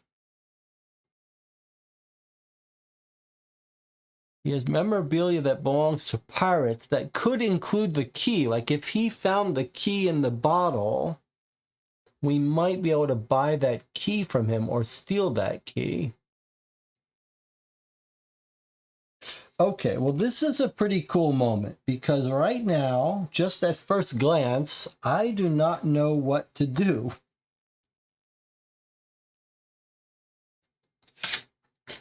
It's not obvious to me what we should do, but I do appreciate all the options here. So if we had money, we could go to the jeweler and try to buy a key or jewelry. If we have money, we could go to the fish stall and buy some fish. The cat might be able to steal fish, but I don't know what we would do with that. We've got this giant Gila monster. I don't know how to interact with it. It seems like maybe we could dig in this spot and get a treasure of some sort. But that Gila monster will clearly bother us if we try to. And what we really want is to clear these boxes and set the bird free.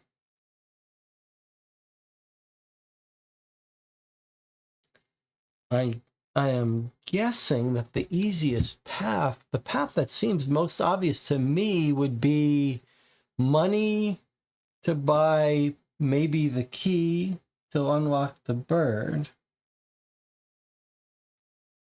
But Anna's saying maybe we could get the chicken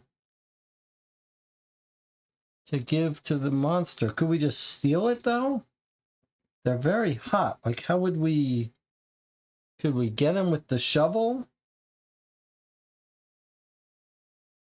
Would we burn our hands if we try to pick them up?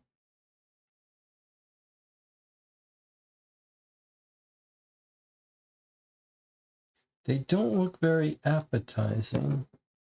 I mean, yeah, maybe this creature would like them.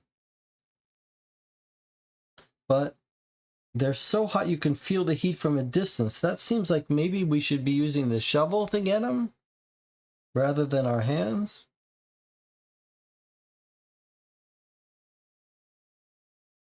Well, let's take a break. When we come back, we'll figure out what to do. If you have some idea, feel free to type it in the chat. I'll see you in 8 minutes.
So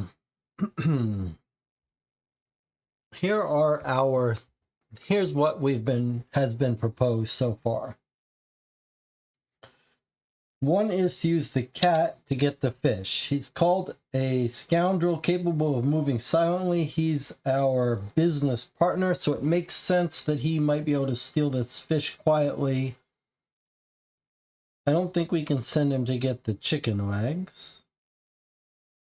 I don't know what we do with the fish, though, if we get it. We could try feeding it to this monster, this Gila monster iguana. It does say that he's tied up and is it looking for something, and you can see he's kind of looking at this stall. So I do think he wants some of this food. Now, does he want the fish or does he want the chicken? I don't know. I looked up the Gila monsters. It says they can eat fish, but they prefer small mammals. I'm a little scared about getting him too close to that cat. I also wonder if we couldn't just walk over and untie him. I don't know how dangerous he is. So if we untie him, he might bother the people at port, and then we might be able to steal something.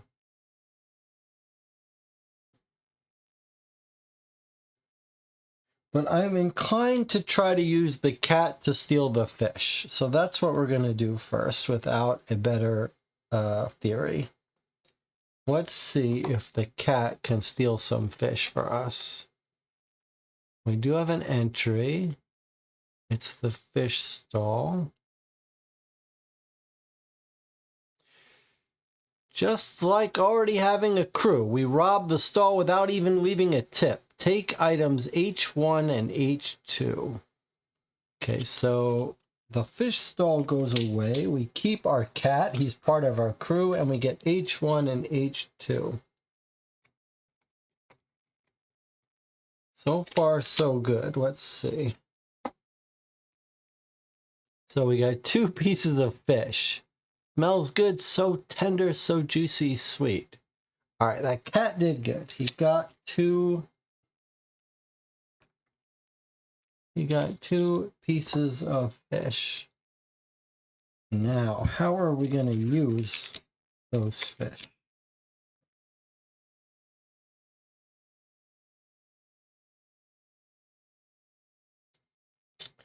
We could try trading them with the jeweler. We could try giving one to this iguana. Don't know what that gets us, though. Like, he's tied to a thing. Does it distract him so we can dig here? Is that what we should be doing?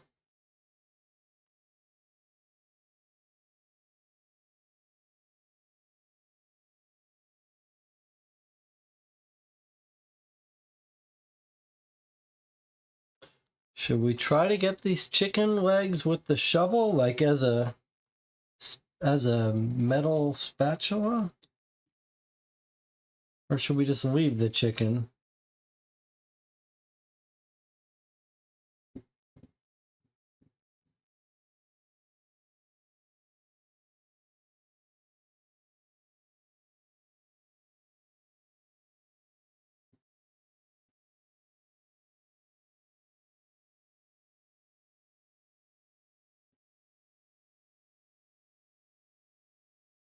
This is H1 is the one that smells grilled fish. I see. We've got a grilled fish and a raw fish.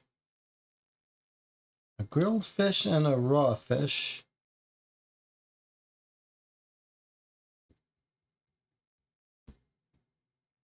You would think that a Gila monster would want the raw fish, but he prefers mammals. Maybe he would prefer the chicken legs. I don't know. Shall we try giving him a fish and see what happens?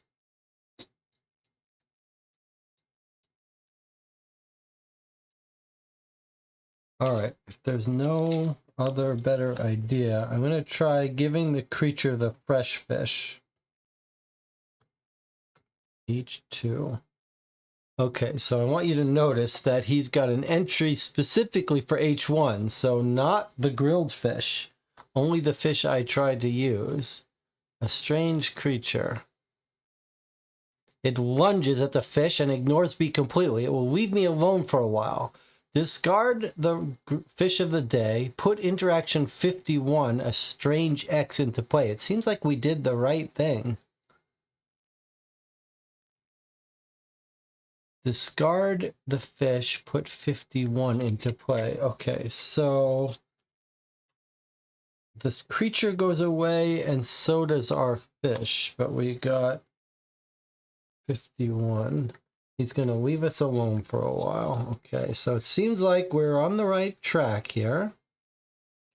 And now he's leaving us, so we've got the X. Formed by two palm leaves, it can't be a coincidence.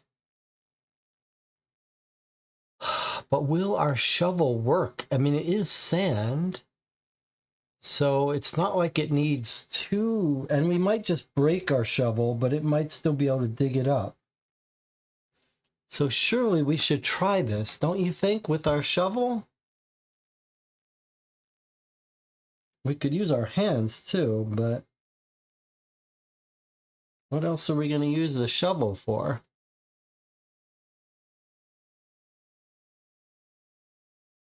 It's either our hands or the shovel. Surely the shovel is better than nothing, right? Or is it just going to break? Maybe if it breaks into parts we can use.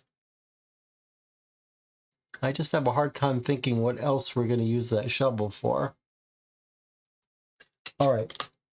We're going to try to use the shovel on this and see what happens. It is in the sand, so maybe we got some chance of this not breaking. All right, there's our C2. I dig, hoping for a chest, but I just find an old key and some string. An old key? Just an old key. That suits us just fine. An old key suits us just fine. S2 and U.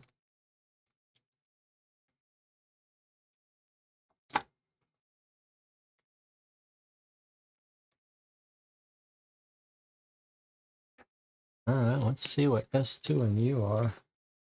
Did it say to get rid of the shovel? No, so we still keep the shovel. That's nice that it didn't break. Okay, let's see what we've got here. A key and some string. Seems to be made from a piece of iron hammered somewhat at random. And some string resistant enough not to break at the first tug. Huh.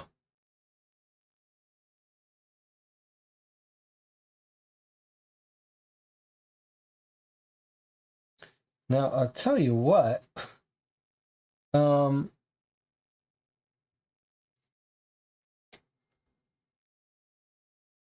It would be nice to tie the crates to the Gila monster and have him drag them away. But I think the Gila monster is gone here. Right? I mean, it does go away once we interact with it.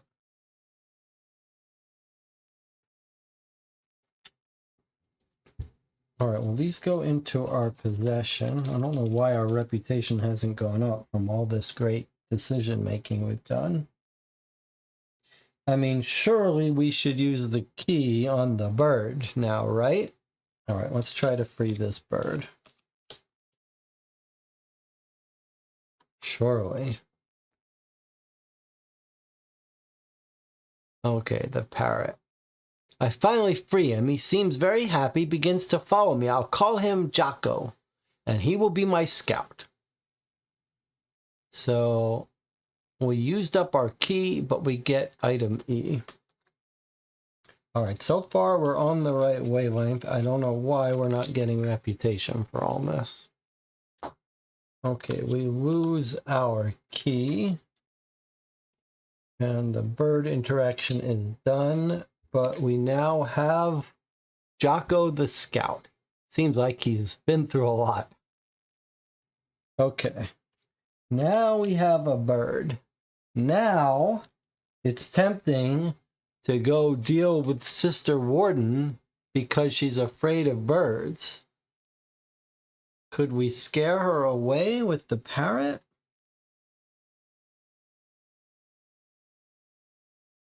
Or will she hit the parrot?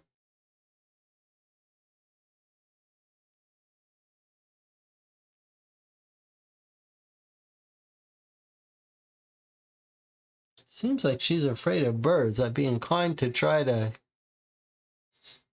sick the parrot after her.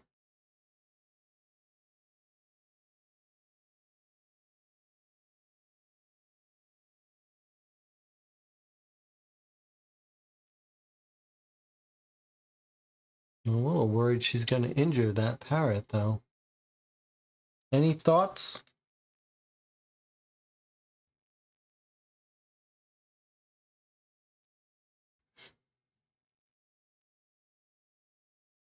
Let's think about what we could do. We could go steal money. We could try to send the parrot after her. We could try to tie the string onto the crates, and then maybe it'll let us tie it to a monster. We could try to barter with the jeweler, but I'm not sure we care about the jeweler now that we've discovered the key on our own. What are we trying to do? Put together a team. Navigator, that feels like the parrot already. Snake's tooth, I don't think we're ever going to get that.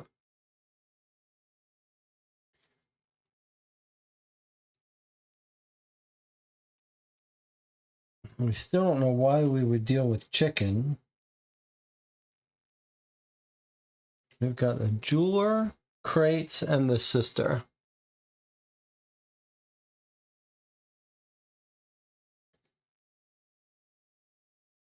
I mean, I don't know why we're trying to deal with her. Maybe because we'd like to go into this store. She's afraid of birds. I'm gonna try to send the parrot after her. I hope she doesn't hit him with that thing, which she is gonna try. But maybe she's afraid of him enough to run away. Isara does not like this idea, but I don't know what else to do. I'm doing it.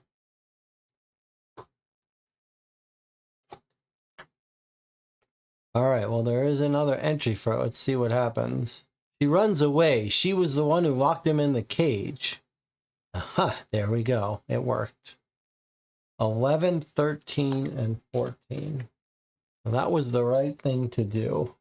And now we've got new places we can go. 11, 13, and 14. In fact, 14 has a picture on it. So 14 we're going to jump into. Covers 10. Okay, so 14 goes on top of 10. And because it's got the face, we go immediately into it. And now we've got 13, which is below 11, and 11, which is here. So we've got a guy working in this bar. We can go into this place. And here I see a piece of paper with a rock on it and a stool. So let's walk ourselves in here.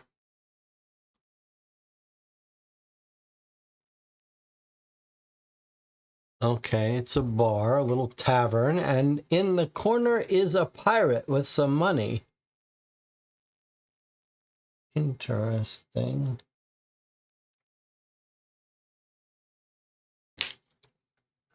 Okay, we've got a barkeep, which says turn this card over immediately. Kid, what have you done this time? Here's a mug of milk. It's on the house. Thanks, Zep. I really needed it. I'm going to be a pirate, but I need a ship. Haha, I knew it. You remind me a lot of Jack Parrot. There is a ship in the port about to set sail, but it won't be easy to get on board. Did you know Jack Parrot? He frequented Port Royal. He often sat next to the shantymen listening to his ballads. His parrot loved them. Scenery 15 goes face down. Okay. 15 is to the right of 12 and 16, right there. All right. And then we have the gambler. Sit down and play dice with me. If you win, you'll get a doubloon. What's your offer? Interesting. So we can play dice. I guess we've got to gamble with him. We've got to gamble. He wants us to offer up something. I mean, a piece of fish is worth some money. Maybe he's willing to...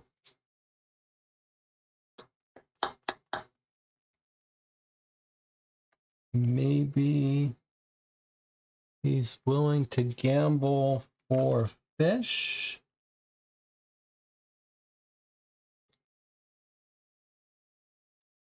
It seems like it's an alternate way to get money. Surely we're going to need some money.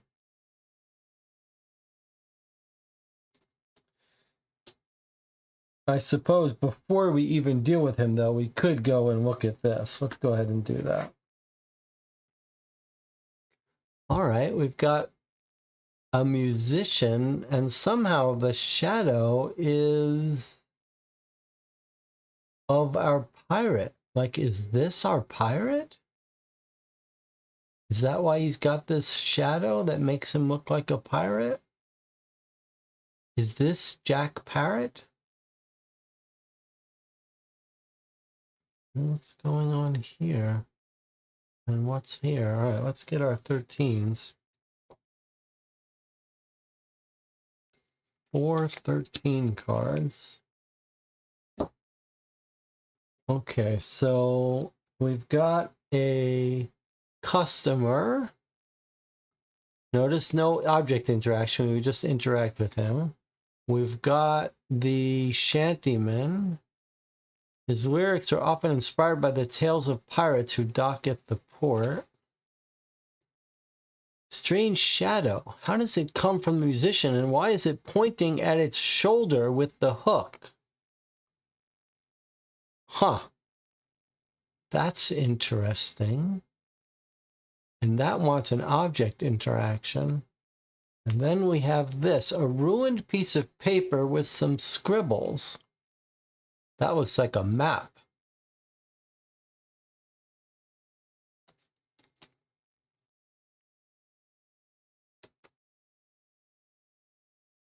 You gotta love this whole spatial thing. Look at all these. I mean, this table is getting filled up.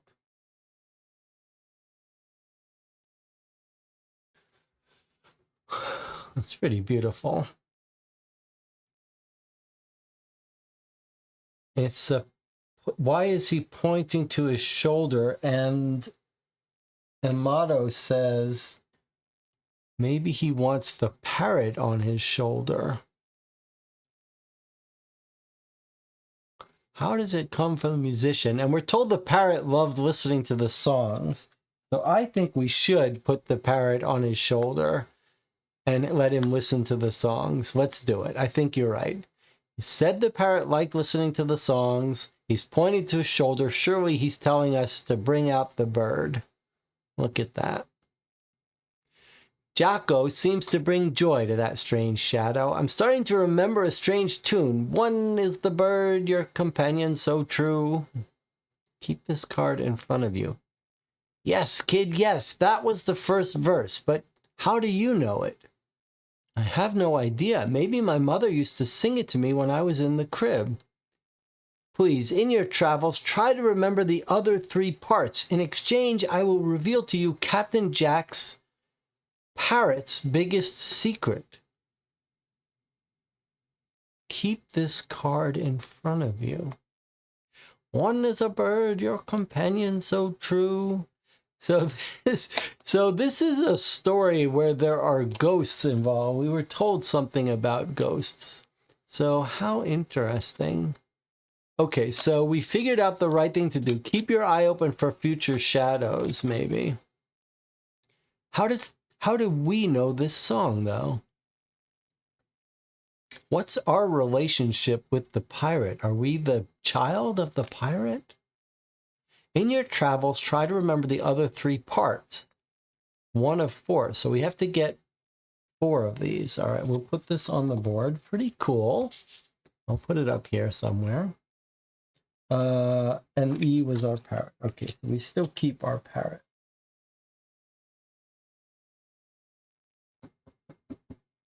So probably if we interact with him, he's just going to tell us something like, use the parrot. So since we're here talking to him, I'm just going to keep talking to him. Upon the black moon he set sail. In search of the relic he followed the trail. With his rough navigator, not one to budge, yet always beside him Edward the drudge. Hey, you're good at this. You know, kid, I once created a ballad in honor of the legendary Jack Parrot, but unfortunately I forgot it. It must have been too many mugs of beer. It was called My Shadow. Ah, what I wouldn't give to remember the lyrics. And then we started singing it for him. He said, yeah, that's it. How do you know that? All right, so Edward's the drudge. Upon the black moon he set sail. In search of the relic he followed the trail. With his rough navigator, not one to budge, yet always beside him Edward the drudge. Okay. And remember that we're trying to find an experienced navigator. Edward the drudge, huh? Okay. The sister is gone. All right, what's next for us? That was a good guess. Parrot on shoulder. That was very smart. Okay, we could gamble for a doubloon. I mean, let's go talk to this customer before we start gambling. He's quite exuberant. Hey, Ziff, bring me some soup. I'm hungry. Coming right up. Remember, real pirates only eat fish. Sure, only the best catch of the day. Okay, but we traded the best cat to the Gia monster. So I don't know how that helps us. Real pirates only eat fish. And he says only the best catch of the day. That doesn't really help us. And now he's gone. All right, surely we should pick this up. These doodles look like an island with, of course, it's a treasure map. All I have to do now is find the island. The map is held in place by a piece of flint. It may prove to be a useful tool during my journey. So take items F and O.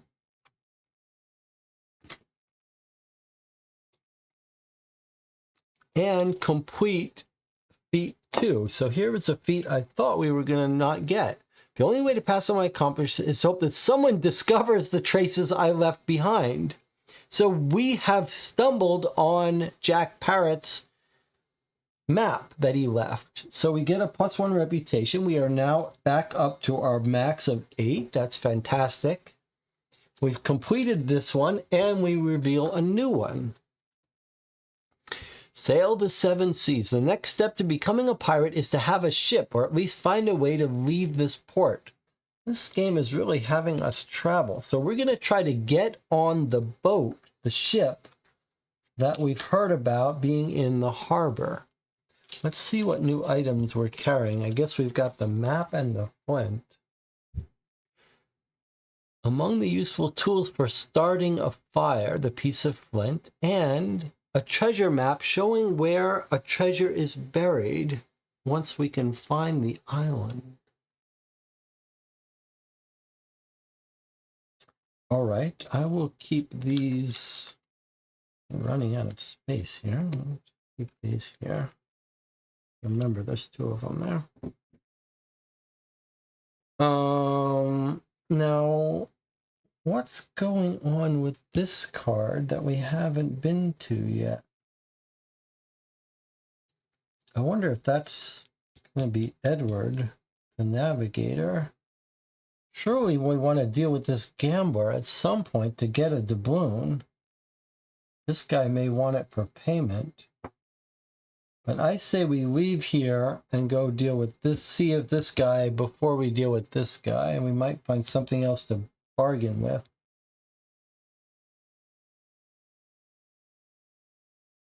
So let's come over here. Oh, that's the ship. And 15. It's the pirate guard. How can I convince him to let me on board?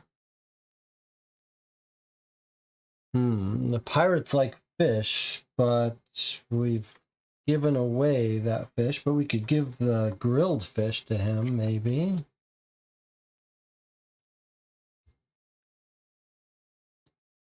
I don't know. If I showed him the map, he might just take it. I don't like that. But we could give him a doubloon.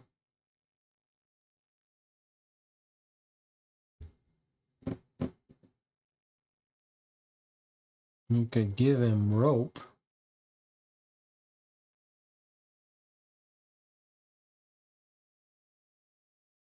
There's a whole area beyond these crates.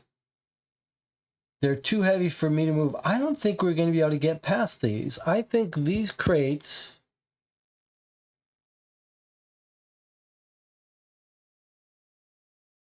Maybe we have to tie to the Gila monster, but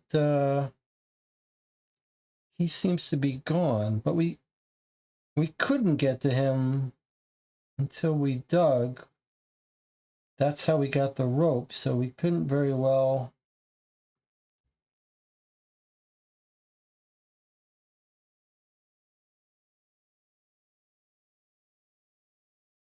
I'd like to get behind these crates. I just don't see how, though.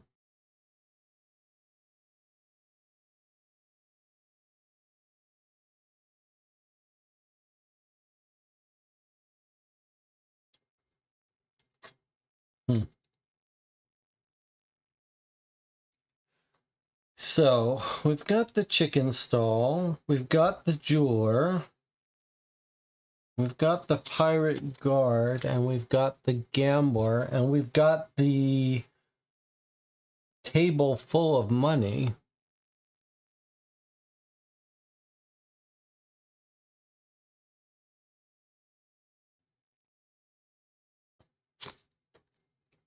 Maybe the crates, we're not supposed to move them, we're supposed to open them with our hands?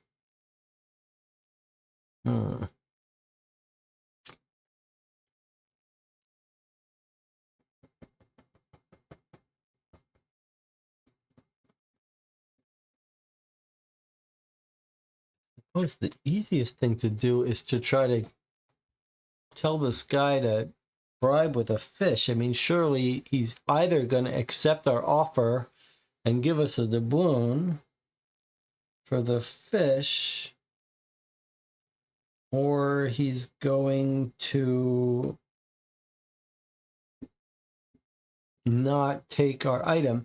Maybe the pirate needs to be persuaded with a memorabilia from the jeweler of famous pirates.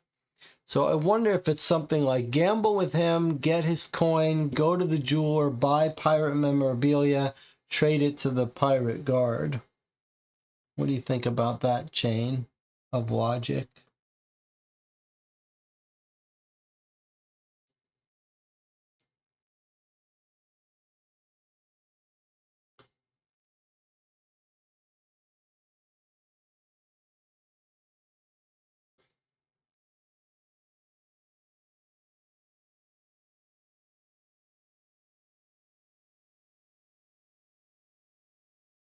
It says it's okay. All right, so I'm going to try to see if this guy wants a piece of fish.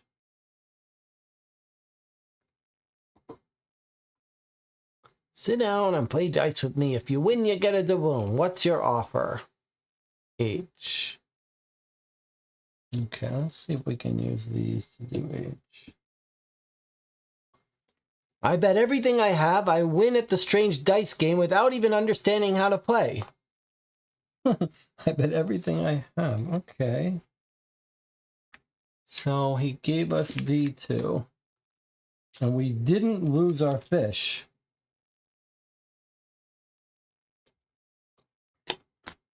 We got a doubloon. That's great. That worked out well. I'm not sure that could have really gone. I'm not sure that could have gone wrong. We just had to have something to bet with him. And having bet, we won. All right, so we've got ourselves a gold doubloon. Now it makes sense to go to the jeweler with the gold doubloon, I think. We could, before we go to the jeweler, we could give him the money. He might let us on for a gold doubloon, but it feels like he probably wants pirate stuff. So I think this is our better bet. Oh, it doesn't want that. That's weird. Huh. Why would it not want that? That's weird. Did I take the wrong thing?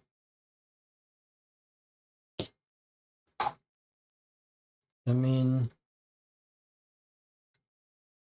that's weird that he seems to care about a D, but not a D2, and there's no asterisk.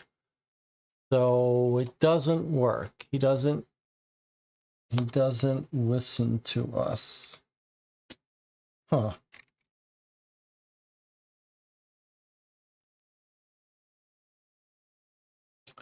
Huh.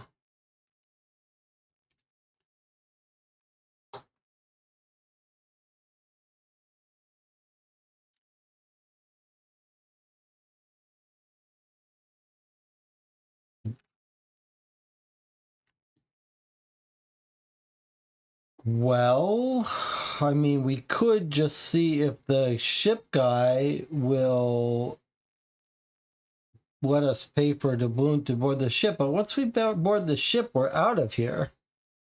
So I'm not inclined to try to get ourselves on the ship without doing the rest of this. Let me try opening the wooden crates with our hand. Do you think I should give him the fish? He doesn't want the fish. I'm going to try the wooden crates with our hand because I don't know what else to open them with. I don't want to break the shovel on them. Let's try this. I have a feeling we might get our hands hurt here, but let's try it.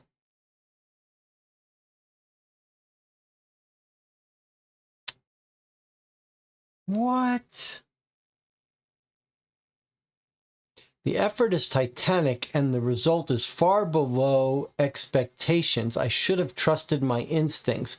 Lose a reputation, and 18, 19, and 20 leave the game. We can never go to them.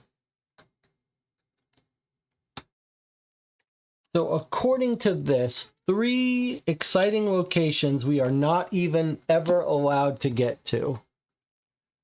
I find that there's a part of this game where that keeps happening that I really find upsetting. Like, it's one thing to have something not work. It's another thing to have, like, it rip off big parts of the game from us for trying something.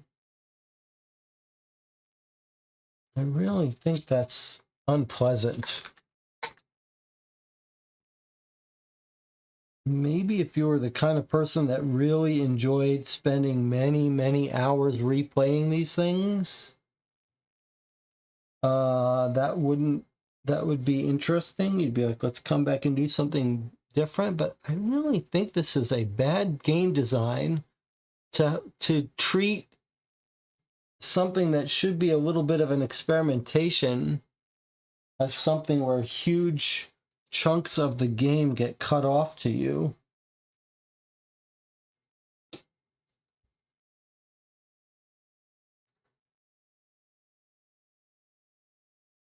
I'm inclined to not obey it, but I'm trying to...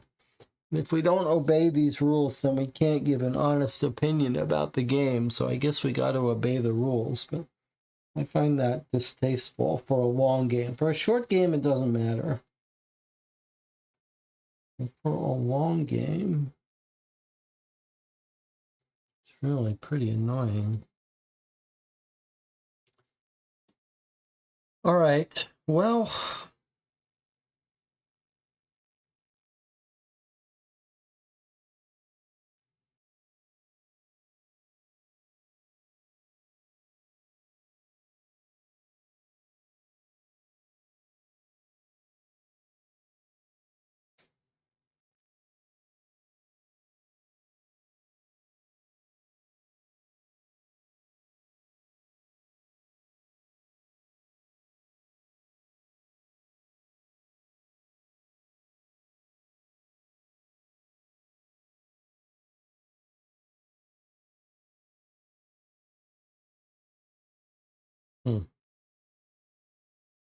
It's also completely logically stupid. If we couldn't open the crates with our hand, just say so. Why can we never try to bypass it, never try to do something different? That makes no sense.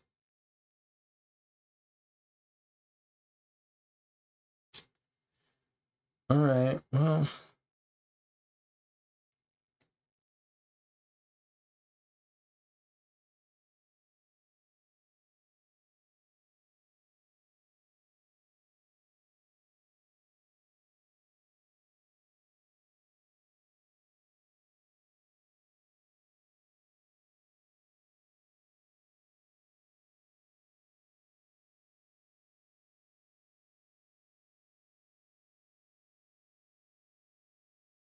All right, let's try giving the pirate guard the fish and see if he wants this fish to let us on board. And then we'll be leaving here, which seems premature, but this game is...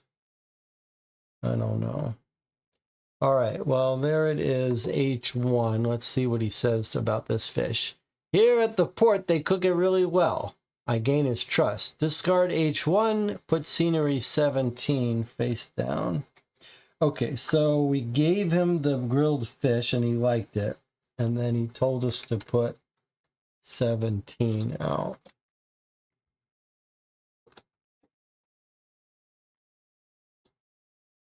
On board the ship.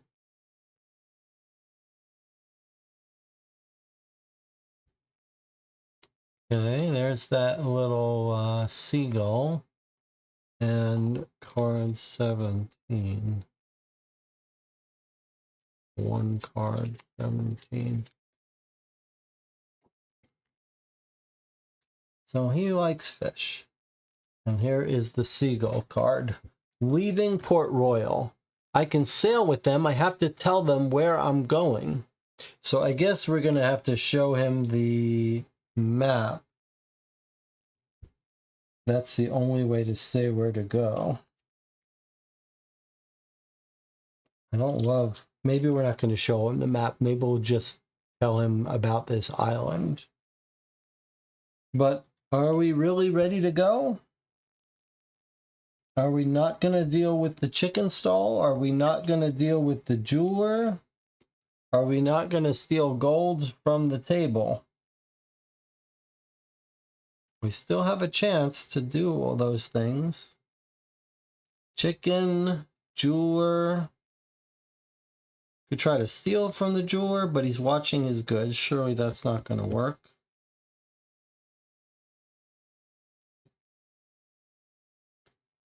I feel like I've been cheated out of these boxes, but I'm not going to worry about it.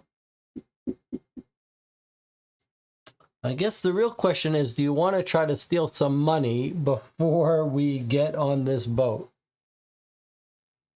Or are you convinced that we shouldn't steal the money?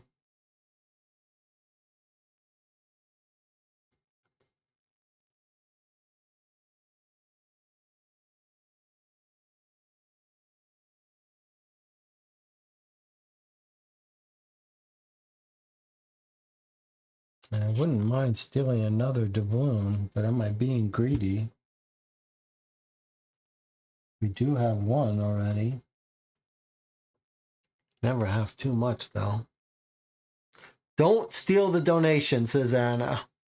Don't, and leave the chicken. All right, I can't go against Anna. Her intuition is frequently good. She says, leave the money, leave the chicken. What about the jeweler? We don't have what he wants.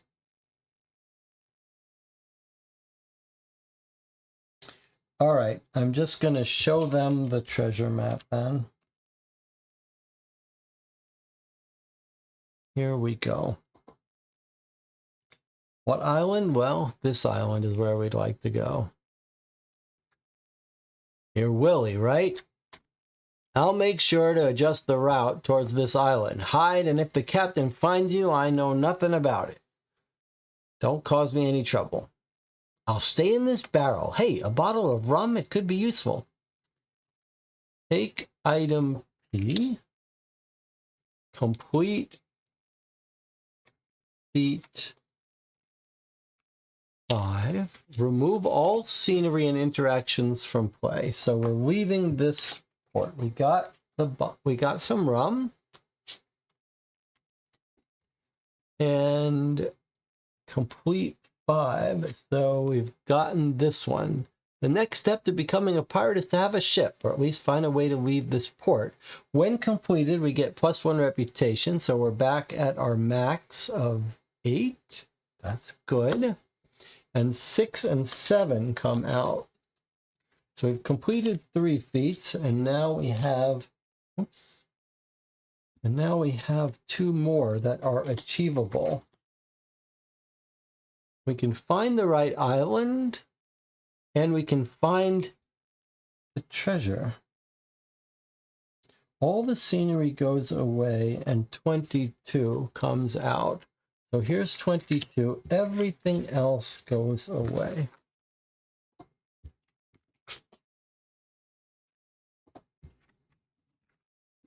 Kind of crazy.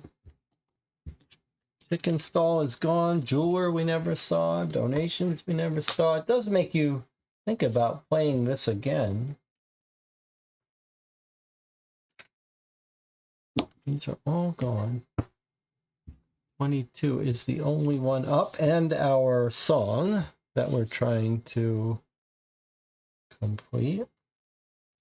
We are hiding in our barrel. And we've got some new feats that we're trying to accomplish. Find the right island, find a chest, and we still have this one to achieve, and we still have this one we haven't achieved. I think we lost our chance for that one. All right, let's see what we got here. Oh, it looks like we're caught. Someone just caught us. Oh, look at this shadow, though. He's pointing to his shoulder again. So is this going to be another case for the parrot to help us? He's going to be like, hey, I know that parrot. That's Jack Parrot. It's Jack Parrot's parrot. All right, let's see what we've got captured. I got you. What are you doing on our ship? Give me what you got. Oh boy, he wants what we've got. Is it mine? I should try moving something to check. Is it mine? Is the shadow mine? I should try moving something to check. That sounds like he's saying he should move his hand to check if the shadow is his. Don't you think? Like, what else would you move? It seems to me like we should move our hand to see if the shadow's hand moves. Don't you think?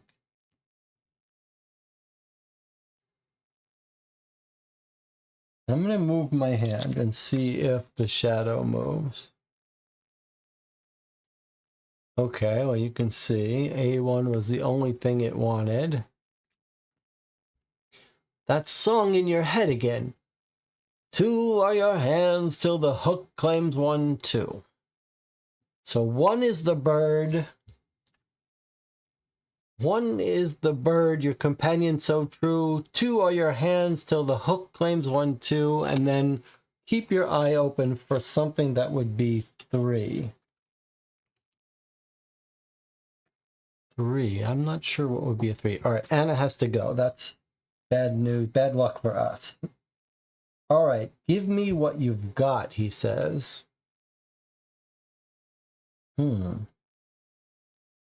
What are you doing on our ship? Give me what you've got.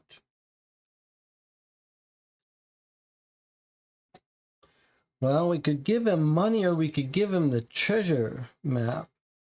We don't know who this guy is, though.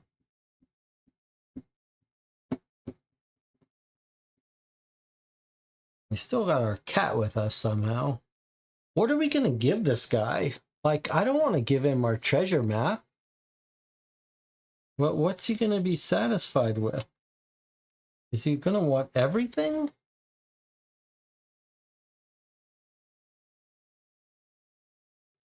I suppose if he's not going to be satisfied with the coin, he's going to want everything from us. But could we get out of this somehow?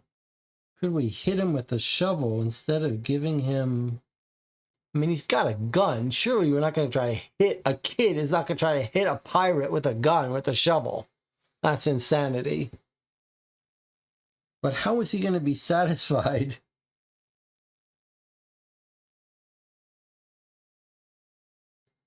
You think if we show him the bird, he'll be like, better leave you alone? Or do we show him the treasure map and have him join us? Is he going to be our navigator?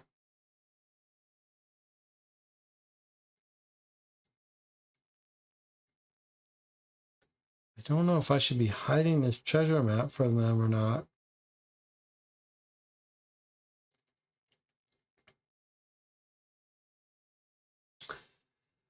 I think logically, my gut is telling me that we're going to have to team up with these people to find the treasure. So I'm going to show him the treasure map and try to befriend him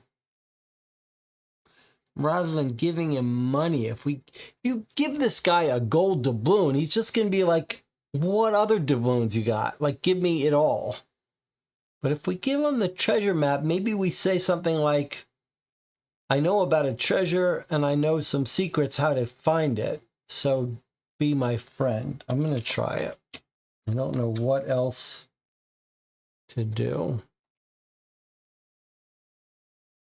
Okay, he doesn't like it. He doesn't care about the treasure map.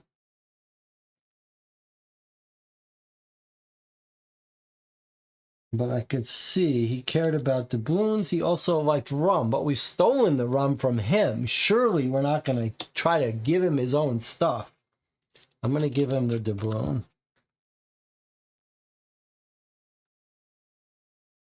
Unless you think we should give him the rum. I mean, the good part is we have you could use a doubloon, but we don't have much use of rum, but it's his rum.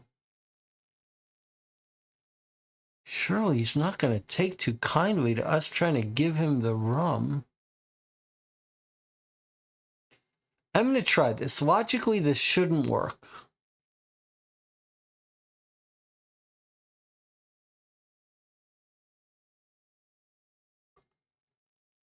But I just do not see how giving him money is going to help us. He's going to want more. I don't know. What do you think? It's either the money or the rum.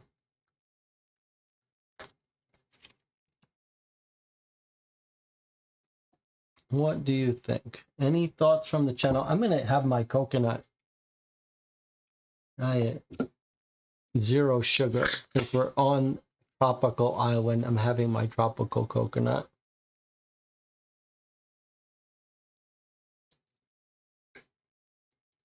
Doesn't taste that good.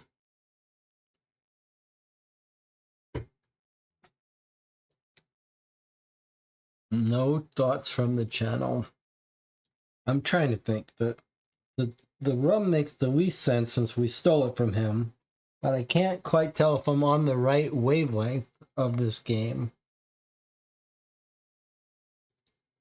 And I'd rather hold on to the doubloon than hold on to the rum.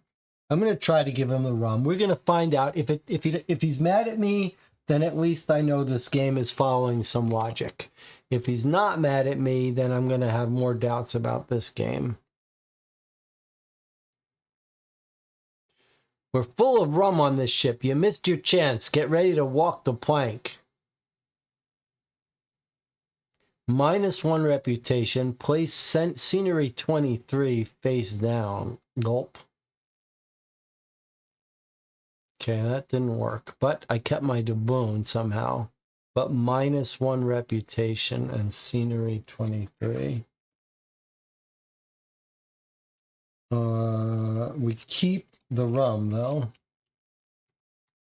Okay, so this goes on top of this and then comes out. Gulp. And then 23 comes out. So it looks like we're going to get one more chance. I have the impression he doesn't like me. I need help. I think maybe we got to show him the parrot. And he'll be like, that's Jack Parrot's parrot?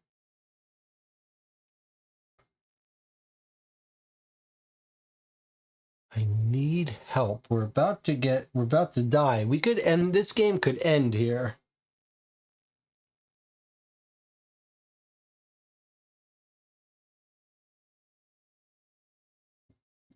This game could end here if we're not careful. Where's the doubloon gone?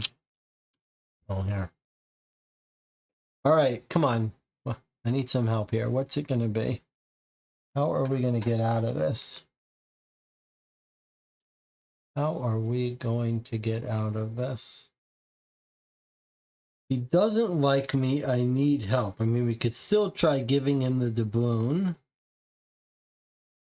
Or we could show him the parrot.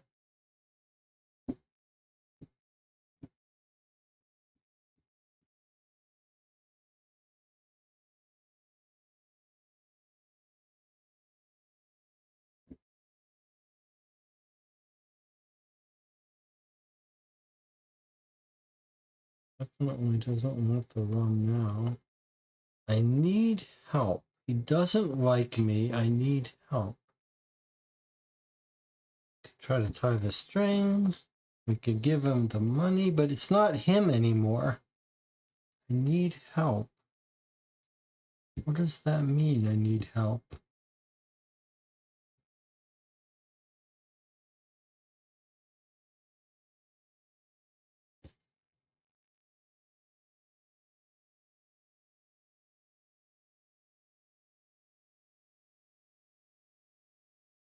All right, let's try using the parrot. Let's see what happens.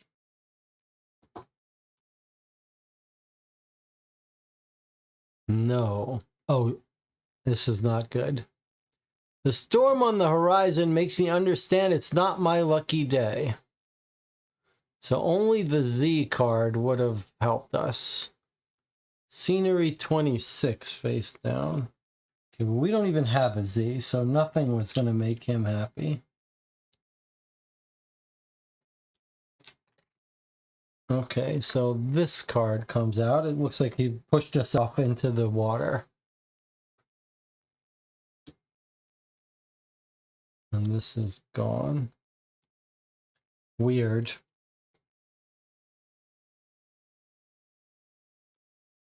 But we didn't die. Where is the parrot and the cat is what I want to know. I have to reach the island as soon as possible. Okay, this seems like we could maybe use our shovel to paddle. I don't see what else is going to help us. I need to reach the island as soon as possible. The shovel is the only thing I can think of that's going to help us.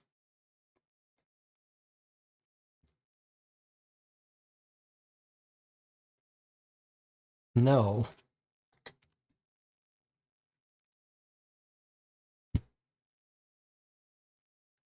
I guess use our hands to paddle.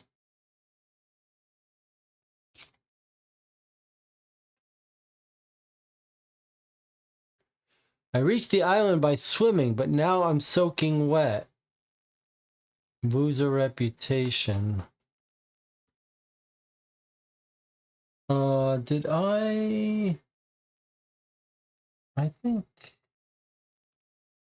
Feels like I should have lost a reputation. -1 reputation. Okay, I think we've lost 2. 7-6 we're at now. Okay, that's weird. But, I reached the island, but now I'm soaking wet. 27 and all scenery goes away, but we still have our hand. Okay, this is weird, but I don't love it. Okay, so we've reached the scenery. Face down, but it's got our face on it, so we flip it up. We've reached the island, but now we're soaking wet. What do we see? Seagulls, birds in a nest, a starship, a starfish, a crab, a bag, and the crab is protecting it. And look, this is the island where Jack Parrot was and carved his initials in here. So 27, 2 items.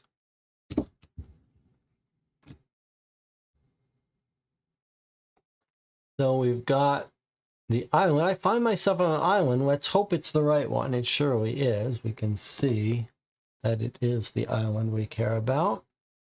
And a bag. How did they wrap it around the palm tree? Anyway, I have to get past that fearsome crab if I want to retrieve the contents. Okay, well, if we had our fish, we could give it to him. Otherwise, he sure seems angry. Get past the fearsome crab. Let's hope it's the right one. So I'm guessing we can't interact with the birds. I'm guessing by is it the right one? I think maybe we should use the map with it.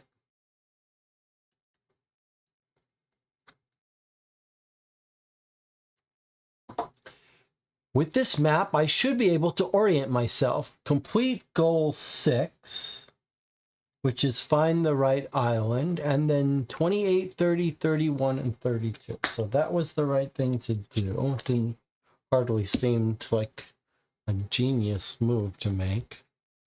Scenery 28, 30, and 31. 28, 30, and 31. And 32. Okay, so these come out. And we keep our map. Let's see what we've got here. So there's our 27. 32 comes there. 31.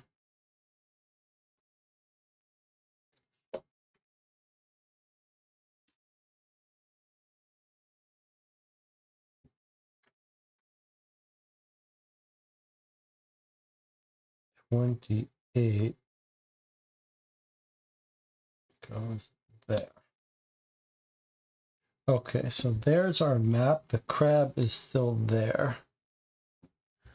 There's our snake again. Maybe we can still have a chance to get a snake tooth. There's our bird, but we've got our bird, so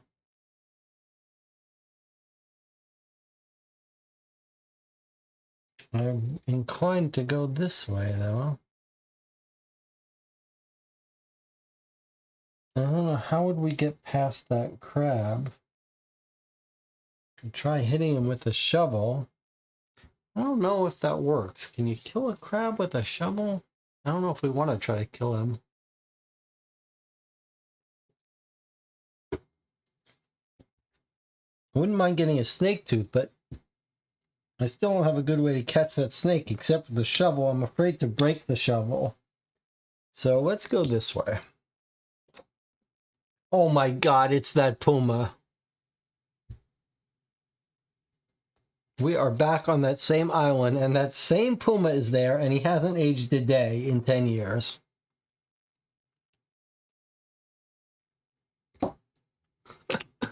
Now there's a stick on top of that, though. Boy, this is so familiar. All right, let's see what we see here. Immediately interact with an item. Oh boy. Okay, so we don't really have a choice. We must interact with the puma and the item, and we have no fish. We can show him the cat to be friend with, but I don't think so. I don't see how. I don't think we have a good item here.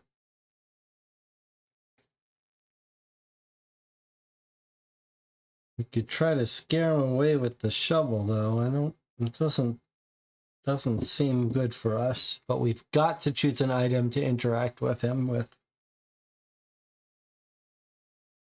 Now, I do see here is this, like, could we lure him onto this trap?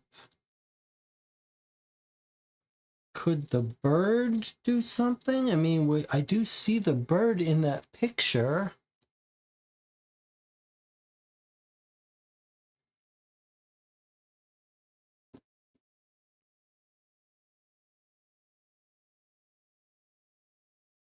Rustleman looks like a harmless pile of leaves. I could take it. Oh no, that's dangerous. That's how you fall into the trap. That's our callback to our first thing. We knew it was a trap as an adult. This kid doesn't know, but we can use that knowledge not to try to pick up this stick. Okay, so we can't lure him into the trap, so maybe the bird is not the right thing to do. Now, what are we going to do with this guy?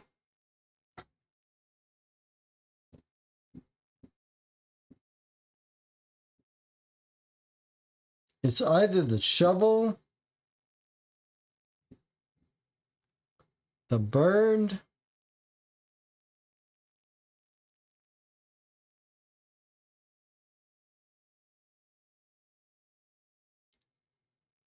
I guess I'm going to try to use the shovel against him. I don't have good hopes for this, but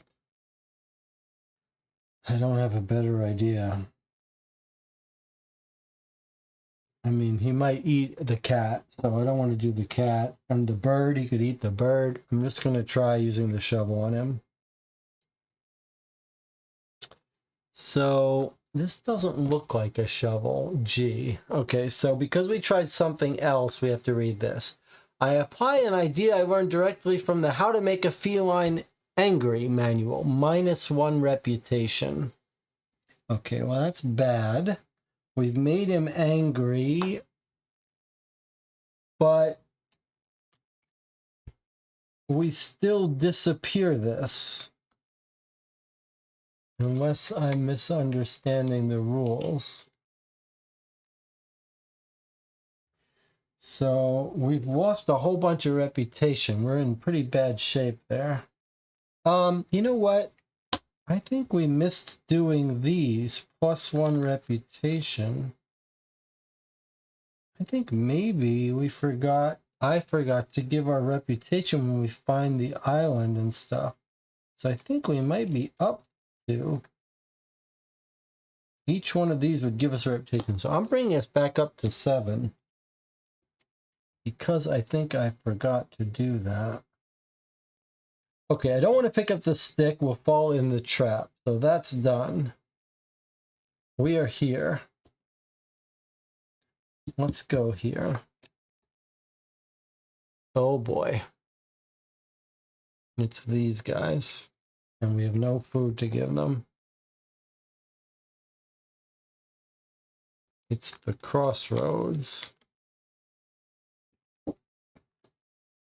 The path is blocked by these 2 enormous lizards. They look kind of friendly though. But don't let that fool you. The Gila monsters are not that friendly. And remember, we buried a treasure under that. I mean, can we go here past them? I think they're just guarding this. The path is blocked. I think if we try to go here, it's going to punish us.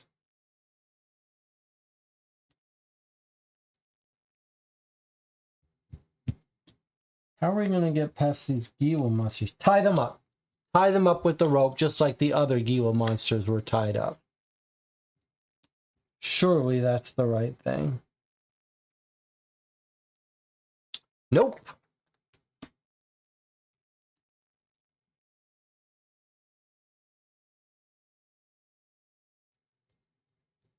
Boy, I cannot get on the wavelength of this game.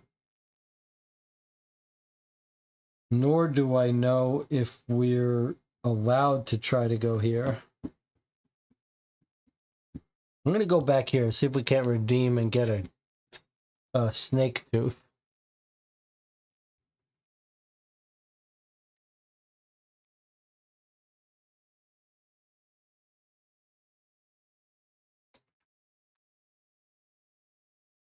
We've got some skulls. We've got a sword and and a stick.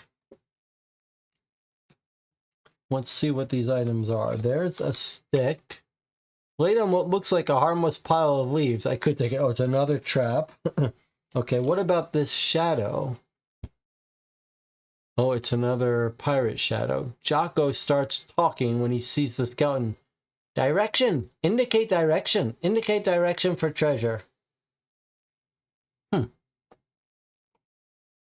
That's weird. And then there's this. I could try to take it if I can chase the snake away. I mean, I want that. How am I going to chase the snake away? With the shovel? And then this weird thing, this parrot is like, ah, direction, indicate direction for treasure. Okay, well, how do we indicate direction with the map? Let's try it.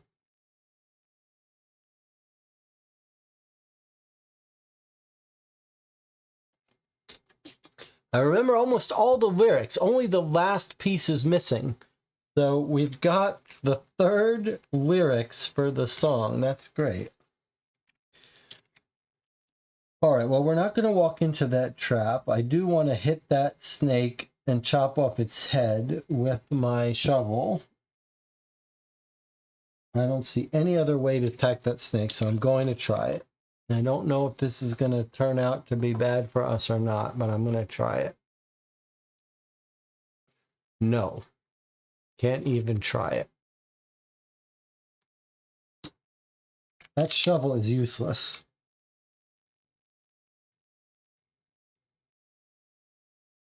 How are we supposed to deal with that snake? Maybe we know he's not poisonous now. So we could try to grab him, but last time, what did we do? How did we deal with him last time? That didn't work. He bit us with the stick. If we know he's not poisonous, if I can chase the snake away, but clearly we're trying to chase the snake.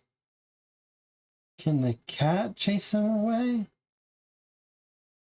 Can the bird chase him away? Surely we're not going to risk our cat.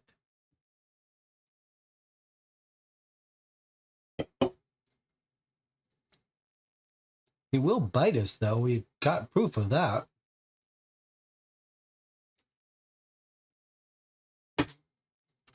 But maybe it's worth getting bitten just so that we can get that sword. Saber.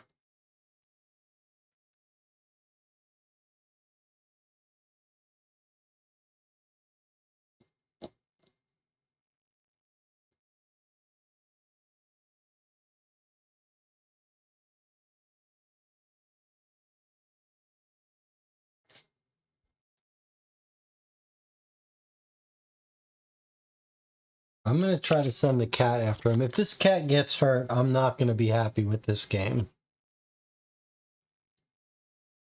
If this cat gets hurt, I am not going to be happy with this game.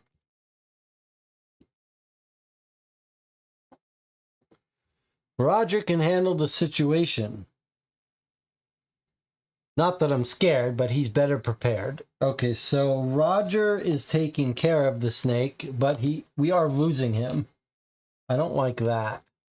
But it doesn't say that he gets hurt. So I guess it's not the worst thing.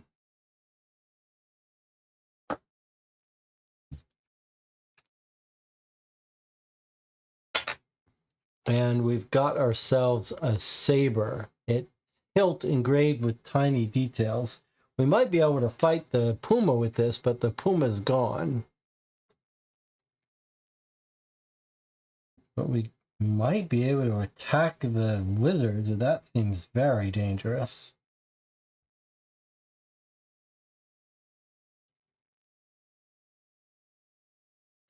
The lizards might like this crab. How about, now let's go deal with this crab with a sword. Surely a sword can defeat a crab. Nope, apparently not.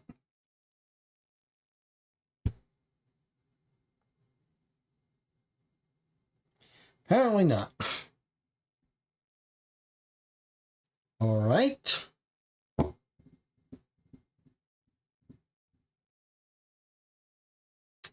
Apparently, if you've got a sword, you still can't fight a little crab.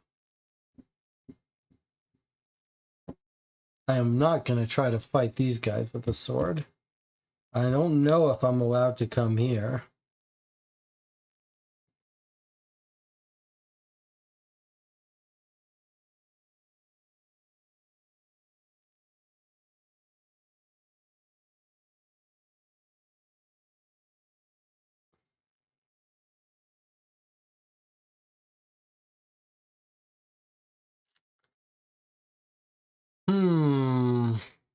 Well, let's take a break. I'll see you in 8 minutes.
We've returned to our island. Seems like it's mostly me here. And we're having a hard time getting on the wavelength of this game or just making sense of what this game is really expecting from us.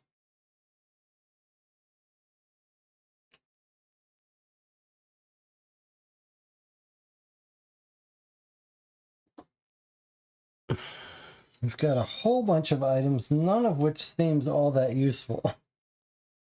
Somehow we've got a saber, a sharp saber, but we can't get the crab, get the bag that the crab is holding. We've got these creatures protecting this. It says they're blocking the path. I don't know if that means we shouldn't try to go here. I mean, it seems like the game is letting us go here.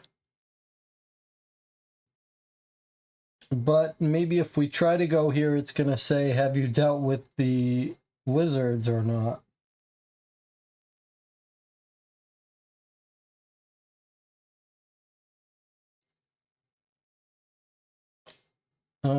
Maybe they're friendly. I'm just going to try to pet them. I just don't, I can't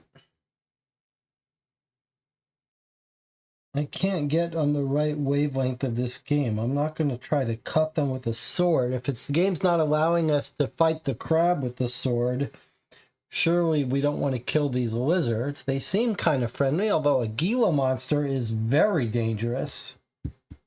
So if these are Gila monsters, putting our hand in front of a Gila monster would be a recipe for death.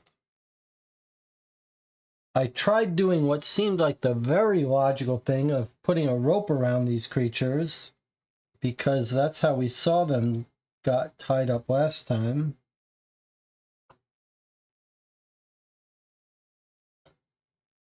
He's got a friendly face. Is that a hint that we can befriend these creatures? I just don't know. We've got nothing to feed them, though. I'd love to feed them this crab if I could figure out how to get the crab.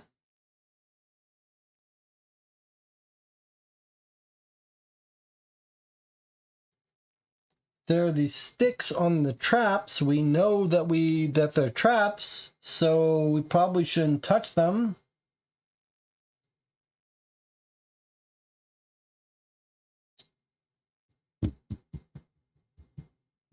So surely not.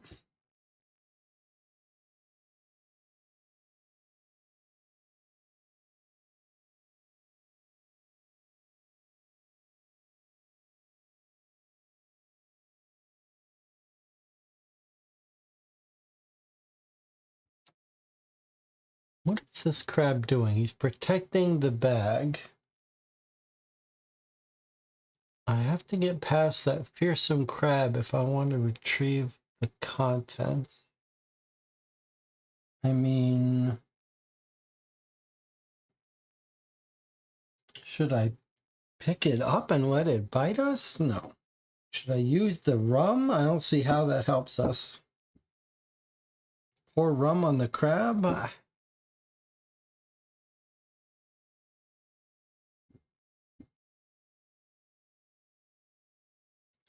You think if we pour rum on the ground, the lizards will drink the rum and then what? Go away?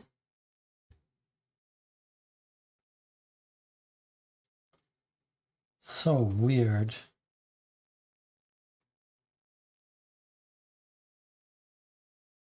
I'm willing to try giving the lizards the rum, but I don't understand what this game... No. No. Doesn't want that. Has something gone wrong? Have we forgotten to get an item that we need? But I'm just gonna pet them. I'm giving up. I'm feeling like I'm at my wit's end with this game. No. It wants us to use G, K, and H. It wants me to use the sabers on these guys. I'm gonna try it. I don't like it. I really don't like it.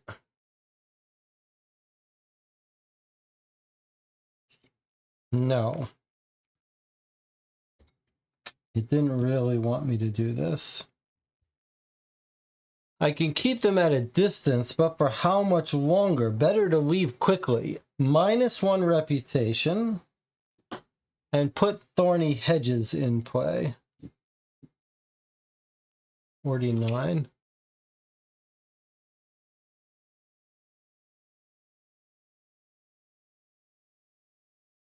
So we got rid of them. I guess it wanted us to use the saber to scare them away. I don't like that. I think it's the idea that we can't use the saber on the crab, but we can use it on these lizards. And what were we doing? Cutting them and stabbing them? I don't like it. Okay, so we know we hid the treasure here. So what are we going to use to get the treasure? We don't have a hook. We know our hands would get all cut up. I think we got to use the shovel now. Nope. It doesn't want us to use the shovel. All right. Does it think, are we not supposed to have the shovel? Okay, I could see it had an entry for the saber, so I'm going to use the saber to cut down these things if I can. I create a wide gap between the hedges where I spot an old shovel next to a hole and I start digging. Here it is. Now we found a shovel. It seems like maybe we did I miss something telling us we lost access to this shovel? Because it sure seems like this game does not expect us to have the shovel. Somehow we've used the saber to find the shovel.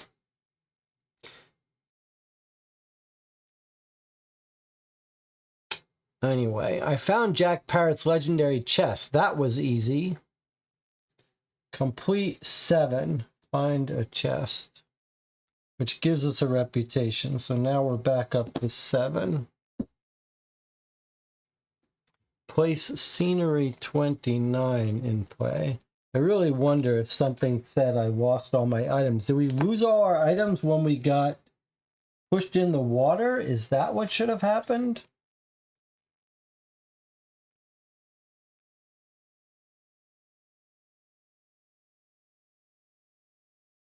Get ready to walk the plank.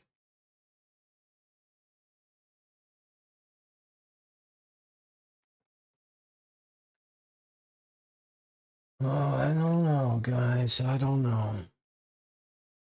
Interaction 54 is a chest.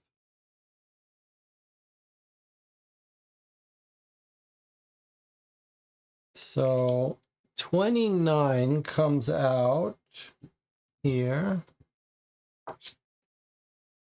This goes away. We still have our saber.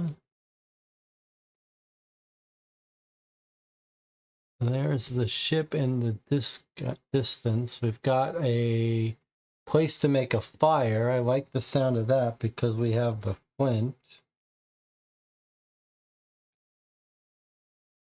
That one's 29.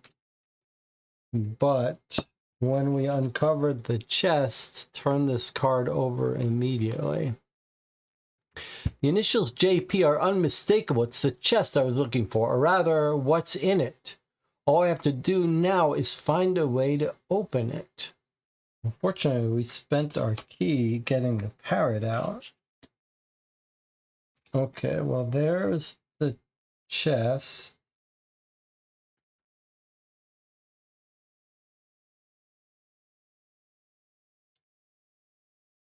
On 29 is, come on, guys.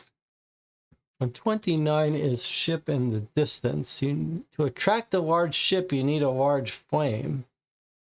So we do have a flint to start a fire.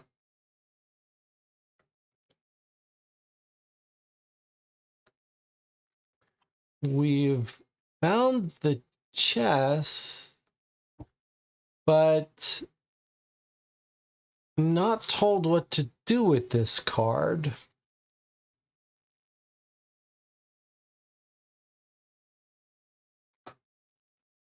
It doesn't say to keep it open, so this should just throw away. There's no way to interact with it. I guess I'm going to go here, which I thought might be blocked by the lizards. Maybe it's not. So what have we got here? 31.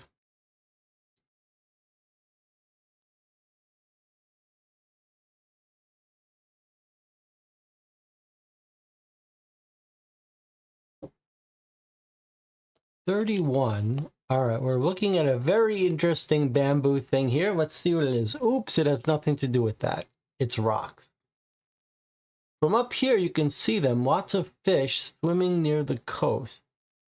So we would interact with this with 2 items, and somehow this thing is not available for us to interact with, and somehow the Gila monsters are blocking our path, but not blocking our path. So I'd like to go fishing. Presumably we still have the rope, but no hook, and I don't even know if somehow we were supposed to have lost the rope. Here we have a fire pit. We do have a flint for making fire. Both of these want 2 objects. I thought I was being smart by not picking up these sticks, but now it seems like we need the sticks. So this is all mystifying to me, to be honest.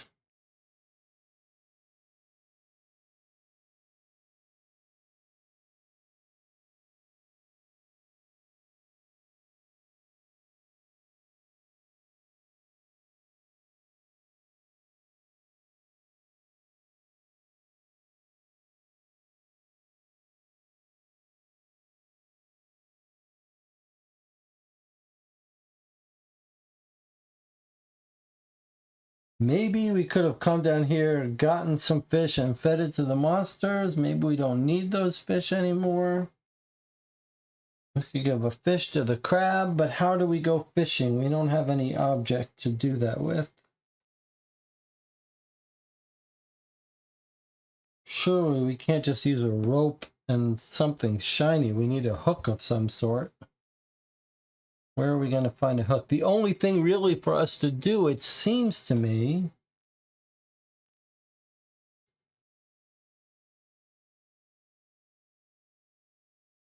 what if we used the string and dangled it in front of the crab and let him grab onto it and then threw him? Let's try that. No.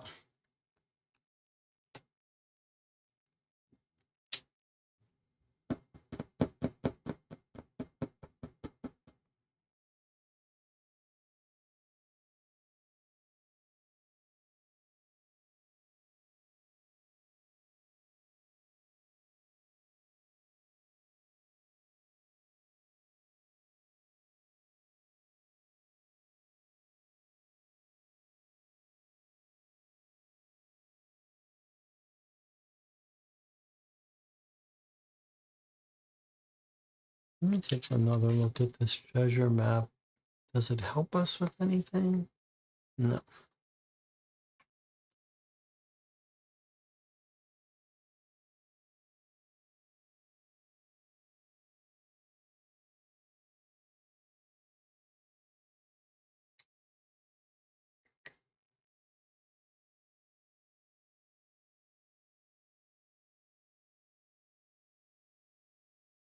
Okay, I'm going to turn over one of these sticks. You don't interact with an object with them, so all you do is turn it over. It feels like we should know that's a trap, so she wouldn't go anywhere near it, but it feels like we also need wood, so we're going to try it. It's not remembering that it's a trap. We just get it. Okay.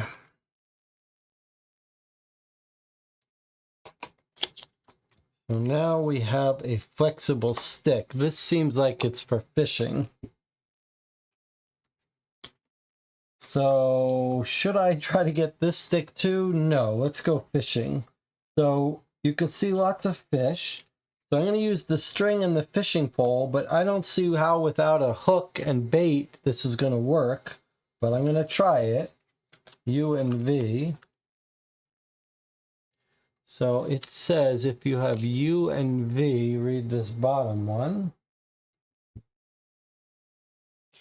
He who sleeps catches no fish, and I certainly don't sleep. Take item H3 and get rid of U and V. Okay, so we lose our stick, we lose our rope, so we did carry that rope all the way from town. And we get item H3.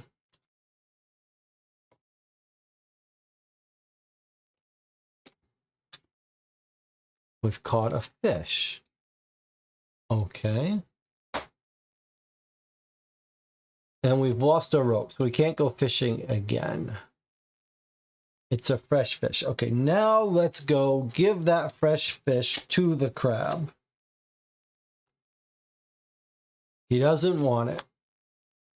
Okay. Maybe the Gila monsters wanted it, but they're gone. So I'm going to come over here and take another stick.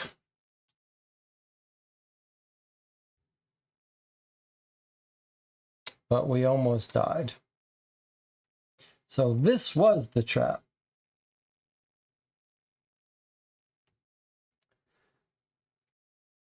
Okay. So the trap that we recognized and didn't dare go into, when we saw another one here, I guess we were supposed to know that this one looks identical but isn't a trap. But this one was a trap. So anyway, we lost our reputation. Did I already drop it down? I'm going to drop it down again. If I did already, I can undo it. You can let me know in the channel, but no one seems to be doing anything. So, all right. We need a large flame. We have a flint, but we have no wood. I guess we could try using the wood from the shovel to make a fire.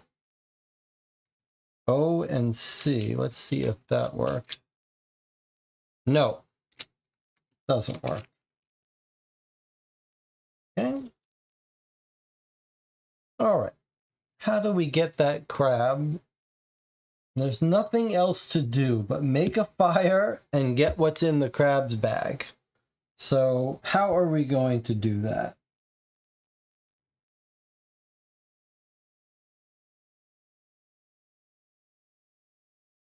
How are we going to do that? Let's just reach in and pick up this crab with our hands.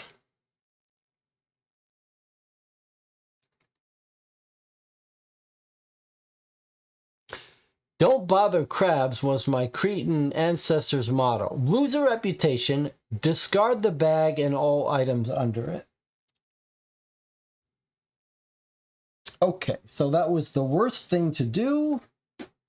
And we lost our bag and all the items under it. There were no items under it. But now the crab has gone away. Somehow we can't get his bag anymore.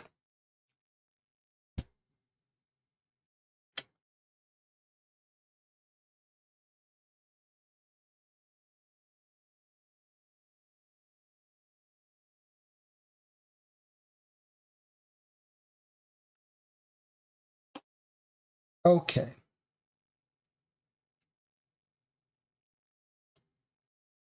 So ship in the distance. Sure, we're using our flint to make a big fire. I couldn't help but notice when I turned over the card that what this game wanted us to do was light the rum on fire, or at least there was an entry for O and P. So I'm going to go ahead and do that. O and P is the bottom one. Many pirates would skin me alive if they knew I wasted a bottle of rum. Still, it worked. Really, did it work? How is that supposed to work? Discard item P, put interaction 52, leave the island into play.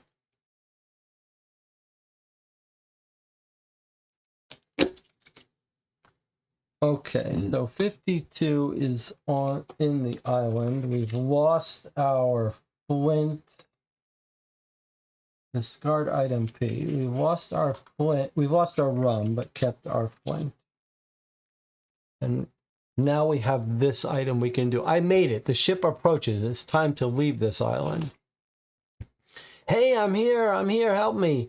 Help this time goes better than the previous one. If you have them, discard items N and X. Okay, we don't have those items.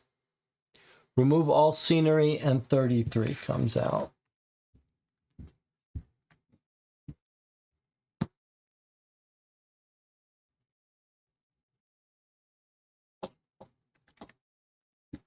Back on the boat, and it looks like we've got the captain is a female, and she's wearing Jack Parrot's hat that he put in a bottle, remember? And we've climbed aboard with the chest we found. And we're getting items 33, 3 of them.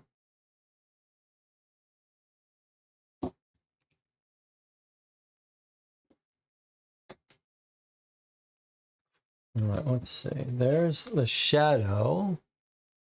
The shadow is us. Captain of the ship welcomes me aboard. And water got in. I must open it before the contents are ruined. What the shadow is the similar to before. What distinguishes the captain from the crew? Well, it's her hat, but I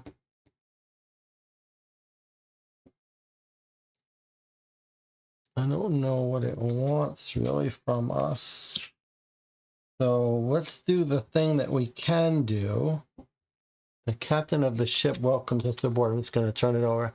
Hi, I'm Willie, a fearsome pirate. You know, a pirate usually has at least one ship. You happen to be on mine now. I may not have a ship, but I found Jack Parrot's treasure. What? Did you find it?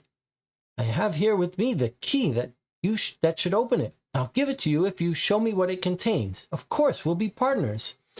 However, only partners loyal to me can remain on this ship. Find my sword and bring it back to me so you can prove your worth to me. Find my sword and bring it back to me. 34, 35, 41, and 42. That's weird. 34, 35, 41, and 42.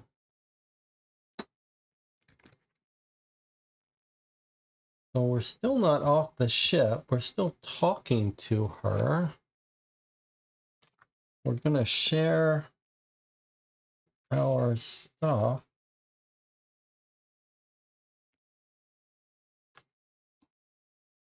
So we're replacing this card with this one. We're gone. There's the shadow. There's 34. 33 still stays out.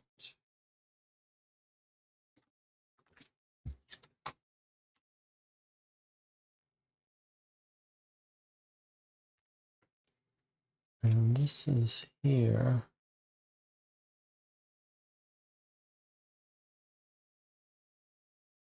So we still have the chest and the shadow, even though we seem to be gone.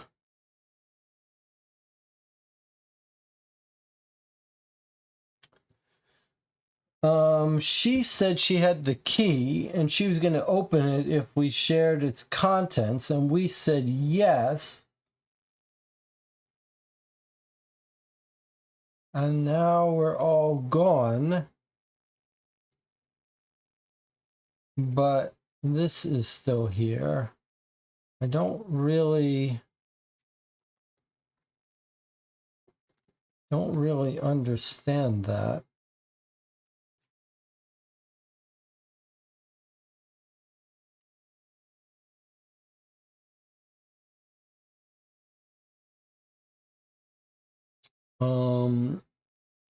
I guess it's telling us that we should leave this here, even though it's also telling us we must hurry up and open it. But maybe she's saying we have to find her sword before she'll help. Doesn't really make sense. First she said, I have here the key. I'll give it to you if you show me what it contains. He says yes. And then she says, whoops, never mind. Find my sword. That really doesn't make sense. But I'm sort of taking it that we're leaving now.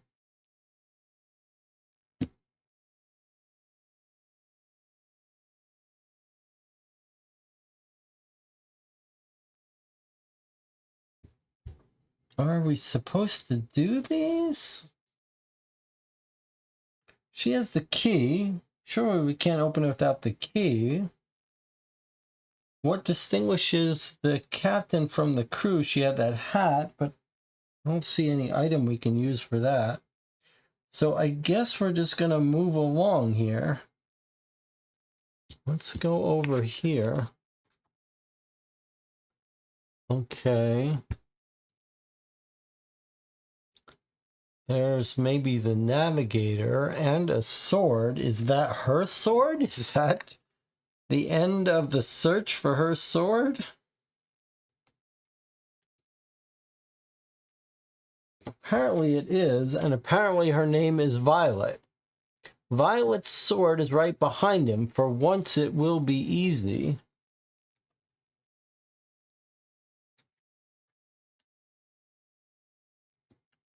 Sure doesn't seem like it's going to be easy. But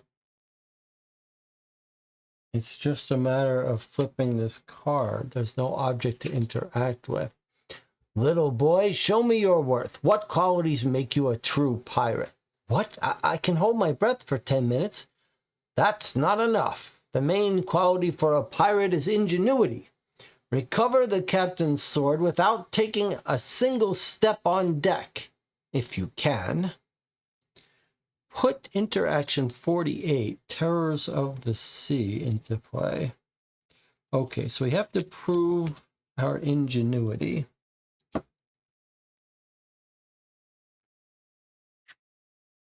And we're going to do that by finding 2 items that would let us take Violet's sword without going on the deck of the ship.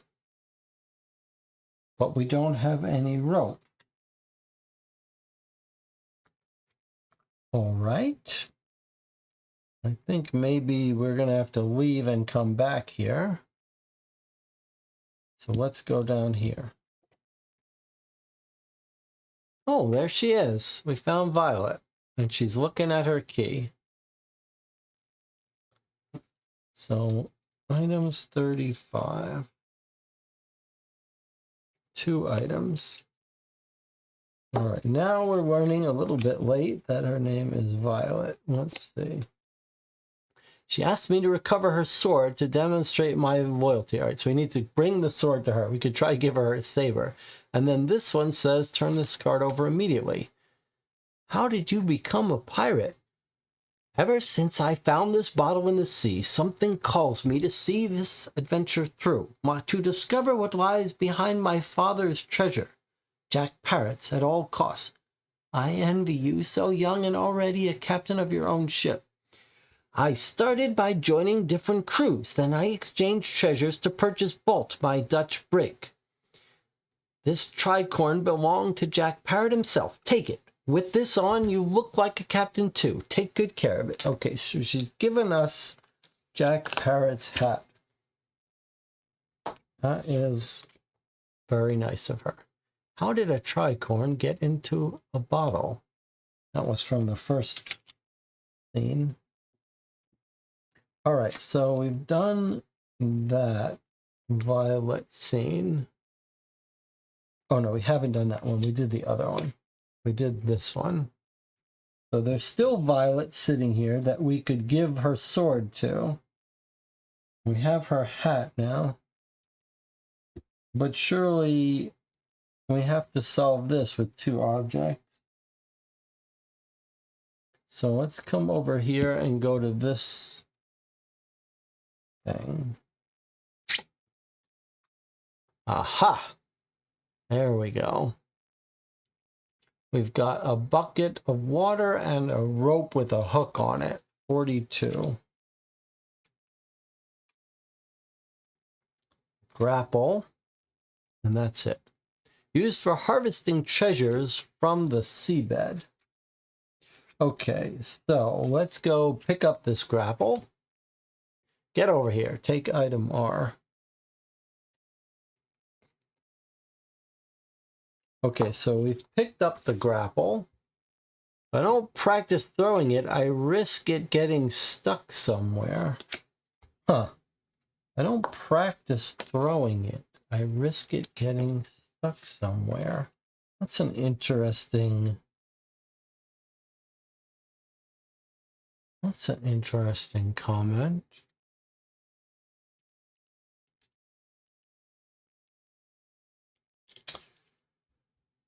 I don't know how to practice doing it though. There's only a couple things to interact with.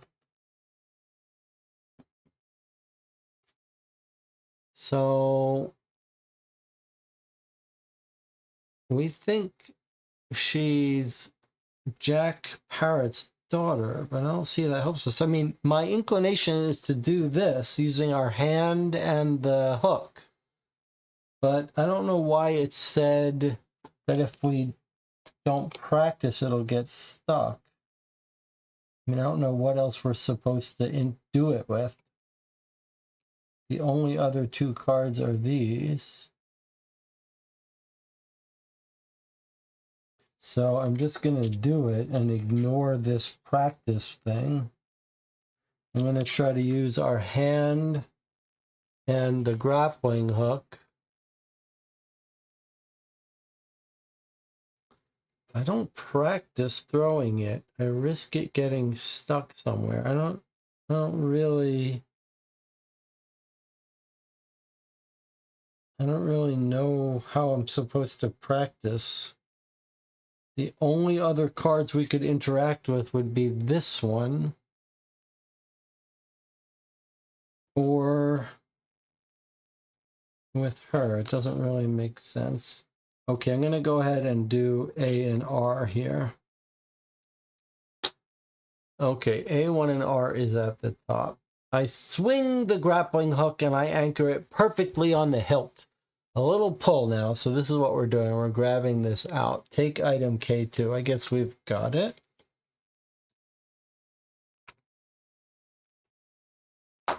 We've got the sword. Who wouldn't want one? Okay, so we've got the sword. We still get to keep the grappling hook. And now we can go to Violet and prove our worth by giving her the sword. Okay, K1, K2.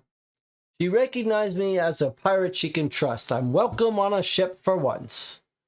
Discard the sword. We're giving her the sword and we're getting S1, which hopefully is the key.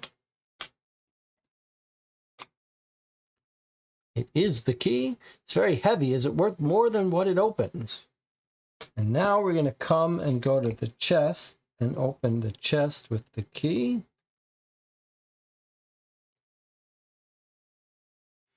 I open the chest. Inside, we find a medallion of sorts, but it's missing a piece. Discard S1, take Y1, and reveal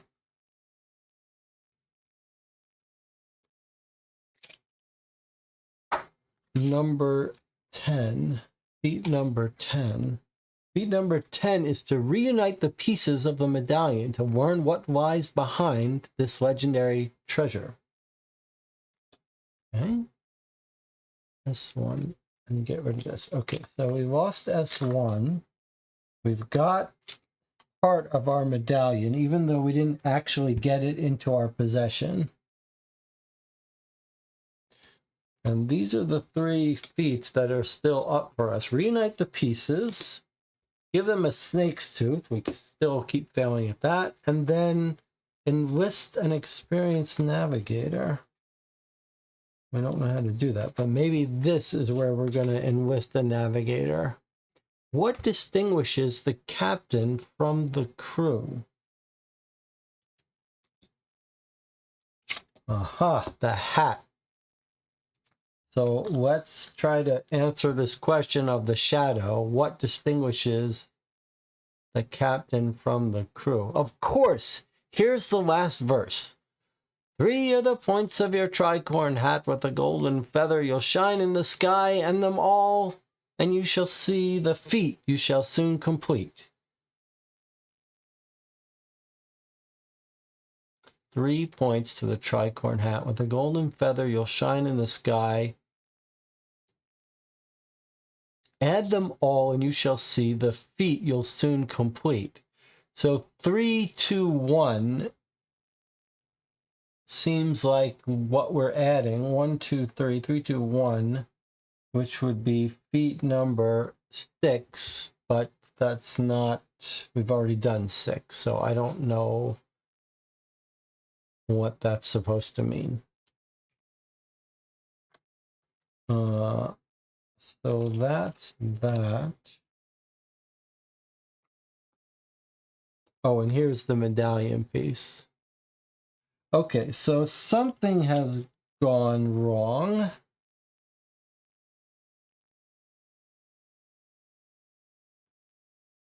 Something has gone wrong because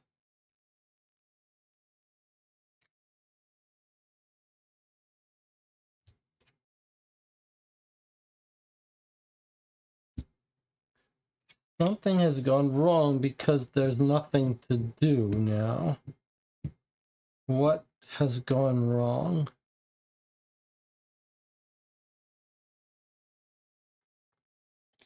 We got the medallion.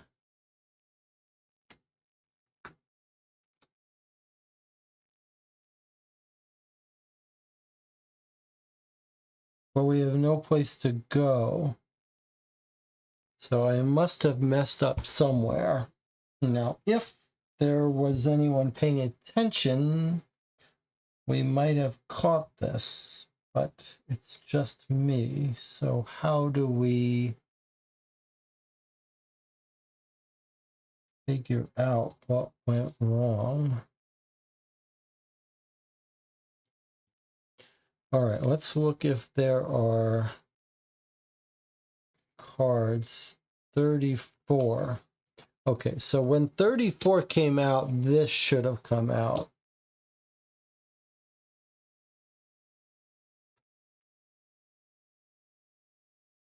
A menacing ship. It's coming towards us. Brace yourselves.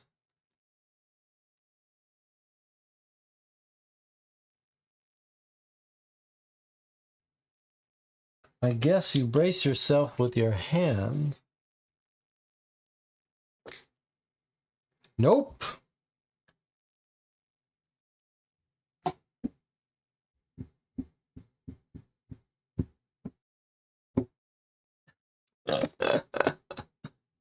It's coming towards us. Brace yourselves. And what does it want me to say? It wants me to say R or T. So it wants me to say the way I brace myself is with this hat or with the grapple. I guess the grapple might have been the practice, and the hat is to say that we're the captain. Right? All right, let's see what happens if we use the tricorn hat, which we've already used once.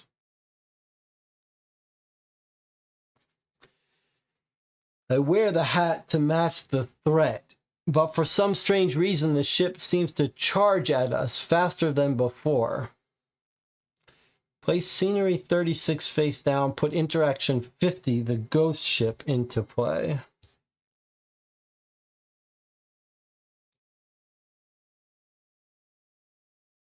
Okay, ghost ship and 36.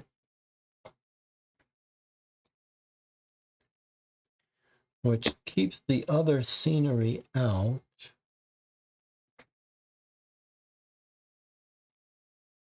But puts this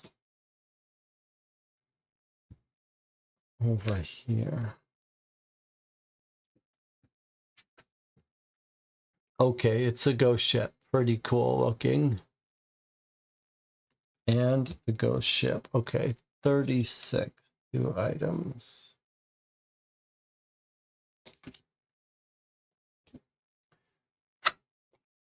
We don't lose. See? Oh, I still got the hat and the grappling hook. All right, so that's a pretty cool scene. And we've got 3 items, 3 interactions. We can either help the cannon officer Oh, this one says immediately interact with an item. Okay, well, we're holding the saber, so I guess we're going to use the saber. Okay, and I can see it has an entry for it. So let's just go ahead and go ahead and look at that. I try to cut them down with my sword, but they reform right after. I can only buy a little time. So we lost a reputation. I guess we're not supposed to... I'm down to 3 reputation, according to this. We really didn't get one with the medallion. It's not. Okay, scenery 37, 39, and 43.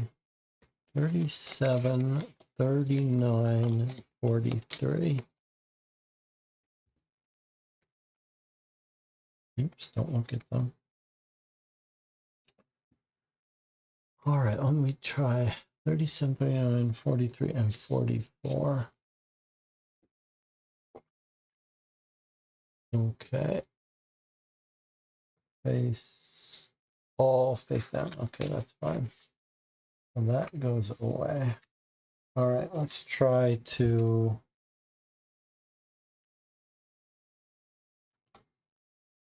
understand where these are going.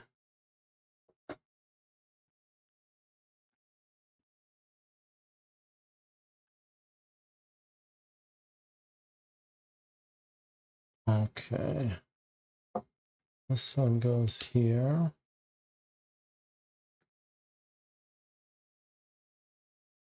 This one goes here.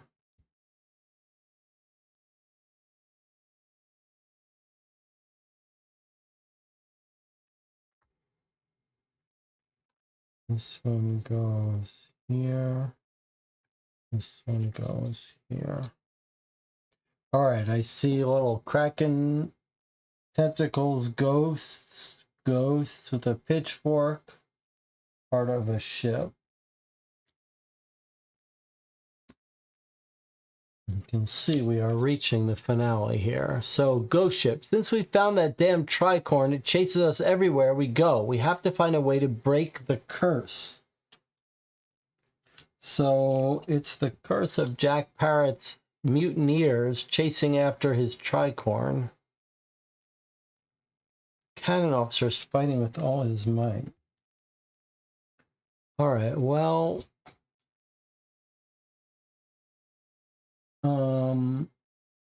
this one is here. And this one is... I don't really... It was weird, the card that told us to bring this out. Like, what is it attached to? Put 50 into play. So this is just sitting out there somewhere. It wants 2 items. We have to find a way to break the curse.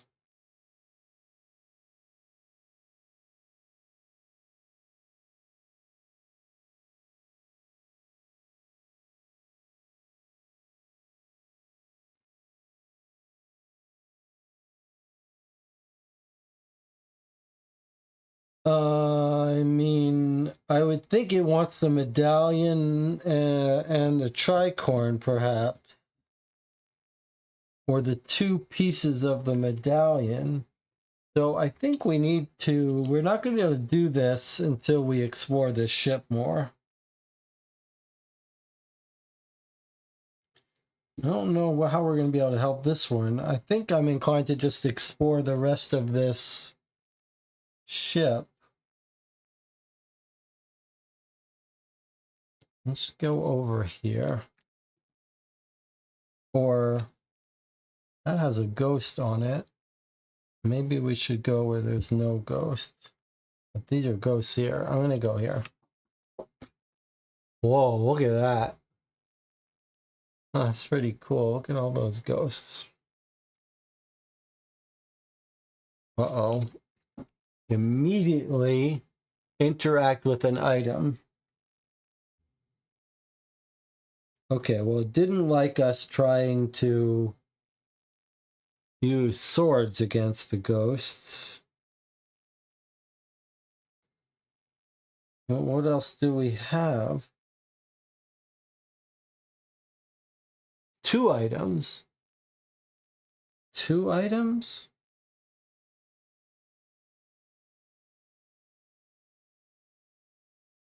They don't like Jack Parrot's hat, so surely they don't want us.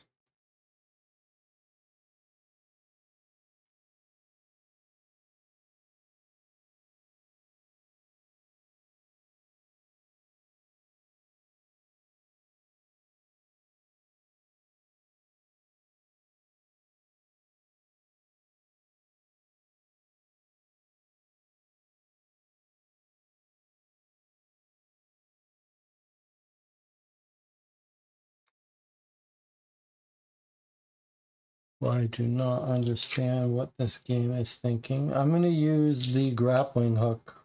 Maybe we can catch their boat and do something. 2 items, A1 and R. No, completely. Now it wants me to use swords, I guess. Okay, so I tried using 2 items that aren't in their list. I really have no idea how to overcome them. Better to run away and let others do the dirty work. Minus a reputation down to 2, and 38 comes out.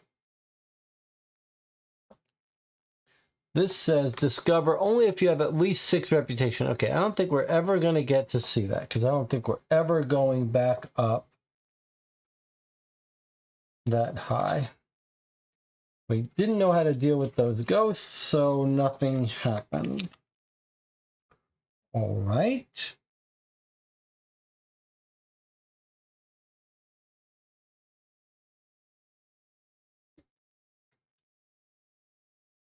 It's a pretty amazing scene, though. Is there something we can do with this guy? Fighting with all his might. Let's try to give him a hand. Maybe we just need to rescue him. Nope.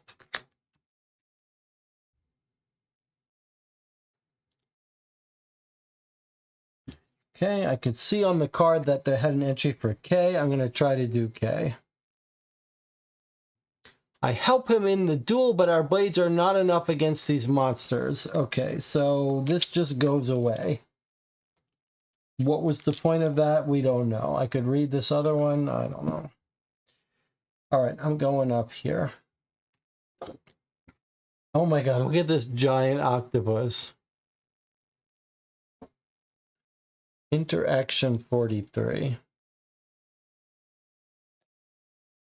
From the depth. As if we didn't have enough problems already. My first pirate adventure and I have to face a kraken already. It seems to be acting against its will. Maybe we can free it. Grab Fate 9. The kraken seems not in control of itself. I must help it somehow. Okay. I like the sound of that.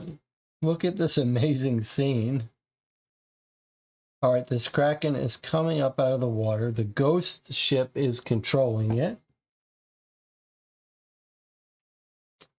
And we are going to head over here.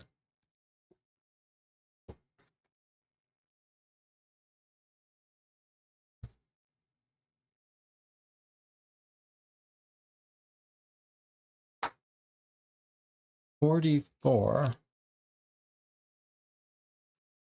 The kraken. A precious key is entangled on one of the tentacles.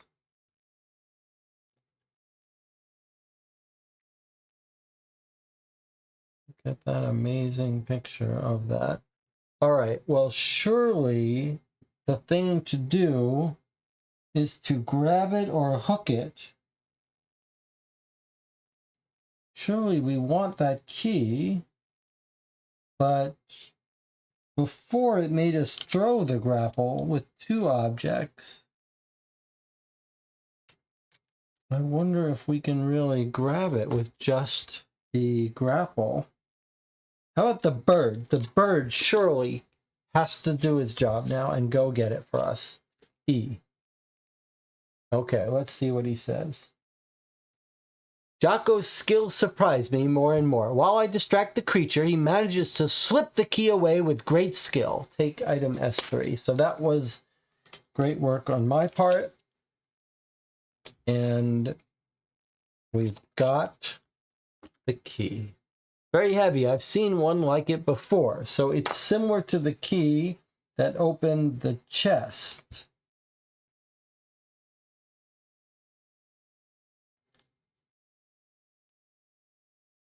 Why do we need another key? We've already opened our chest. Does it fit in there? No, it feels like we still need another piece of that. Is there another chest somewhere? Okay, let's go over here. Oh, wow, look down below. 39. The hatch. I have to get rid of the ghosts if I want to go down there.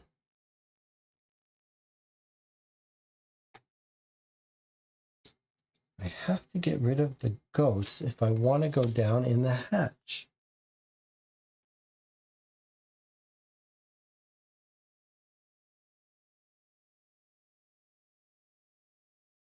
How are we going to break the curse?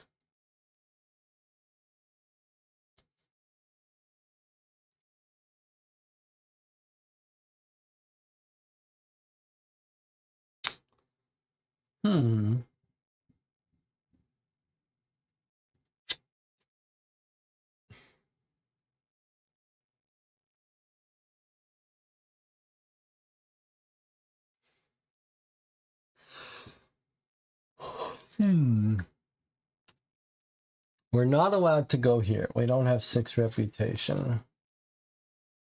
So how on earth, what are these? How on earth, it chases us everywhere. We have to find a way to break the curse.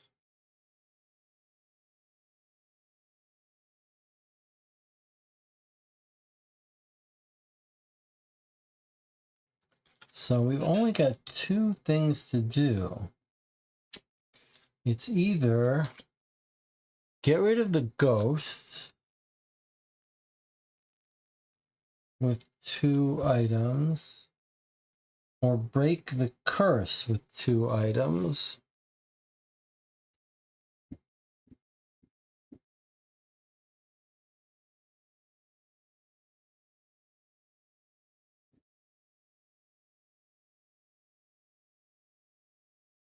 I mean, we've got the medallion, we've got a key, we've got the tricorn hat, got the treasure map, but I don't know what else to do here.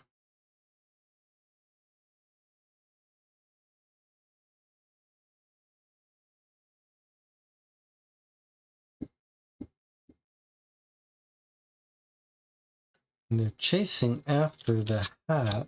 Well, maybe they want the hat. But surely we shouldn't be giving up this medallion. That's only half formed. What do we want? What are we going after here? We want to free the Kraken.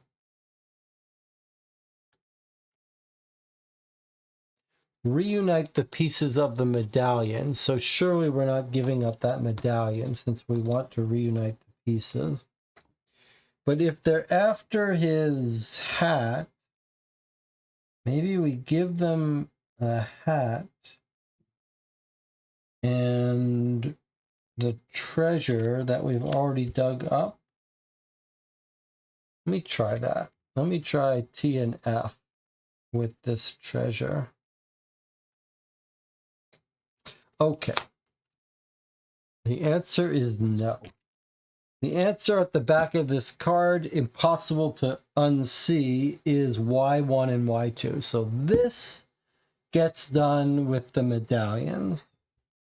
So that leaves us only one thing to do, which is this. How do we get rid of the ghosts? Okay, let's assume the ghosts are coming for the tricorn hat. So I think maybe we throw the tricorn hat overboard. So that's what I'm going to do. A1 and T. Okay, the answer is no. How about the tricorn hat and the bird is going to carry it away? Yes. C and E.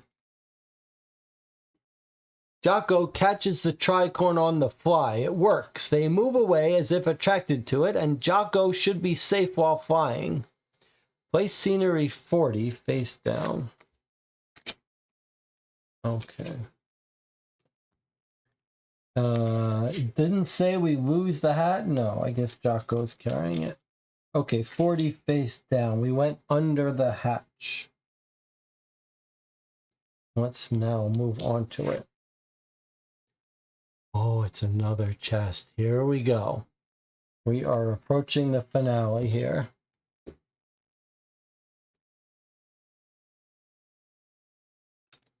We found his chest and we have the key. The initials are the proof. This chest was Jack Parrot's and the ship is his Black Moon, cursed after the mutiny. Okay, here we go. We've got our new key. We are going to use it to open the chest. It contains the missing medallion piece. Discard S3, take item Y2. Okay, we are in the final stretch here. We now have the second half of the medallion. The gem is still set in his eye. We now have the full medallion. We are getting goal 10, which we already had out. Somehow reunite the pieces. Okay, that would be if we got that before we got the other one, I guess. Discard the key. Okay. Here we are now. Now, it chases us everywhere. We have to find a way to break the curse. So we're putting these two pieces together, Y1 and Y2, and we are doing this. Putting the medallion together breaks the curse. The cursed ship is disintegrating, dominating the seven seas for eternity. That was their goal. To achieve it, they required the medallion, but they couldn't get the missing piece. In fact, since they were cursed, they could no longer touch the ground. Complete 10. Okay, we have broken the curse. That's considered completed.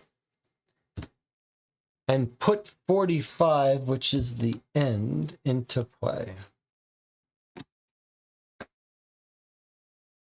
Turn this card over immediately. The curse is broken and I'm finally free. Thank you, little pirates. Take item Q.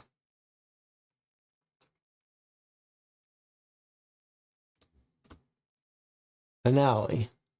Fantastic, Willie. You faced your first adventure with great courage, but the road to become a renowned ship captain is still long. First, you need to have your own ship and crew.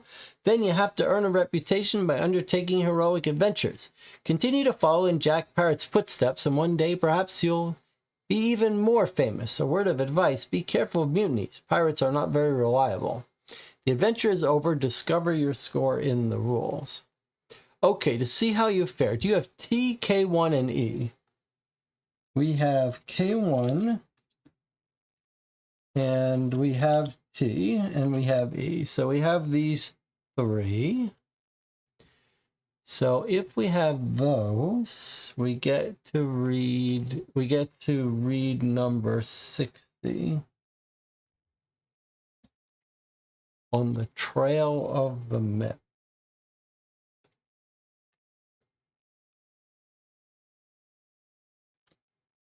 What an amazing feeling as you carry with you the memorabilia of the great Jack Parrot. His saber and his hat were inseparable from him. Abandoned by an ungrateful crew, the tragic fate is at the origin of the legend and the curse linked to the medallion. His faithful parrot, Jocko, will continue to follow you on your adventures. Congratulations, you have earned the trust of your first crew. That's our reputation going up to 3, give or take 1 based on errors. So we got that. Okay, if you have completed number 8, what was 8? 8 was 8 we didn't even see. But 8 we did. Oh no, I don't think we did. Did we get them all? We actually 3 of 4. We got 1, 2, 3 of 4. And that's it.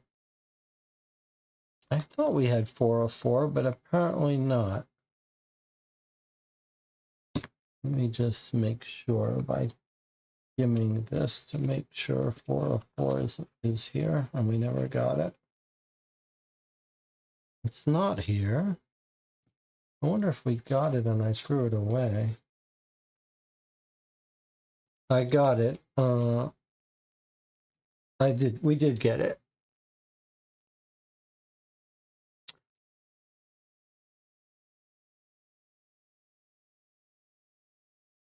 So if we did get it, then we did complete 8. It never told us we have 8, but we did. So that gives us +1. Now we're at 4. And we can read 61.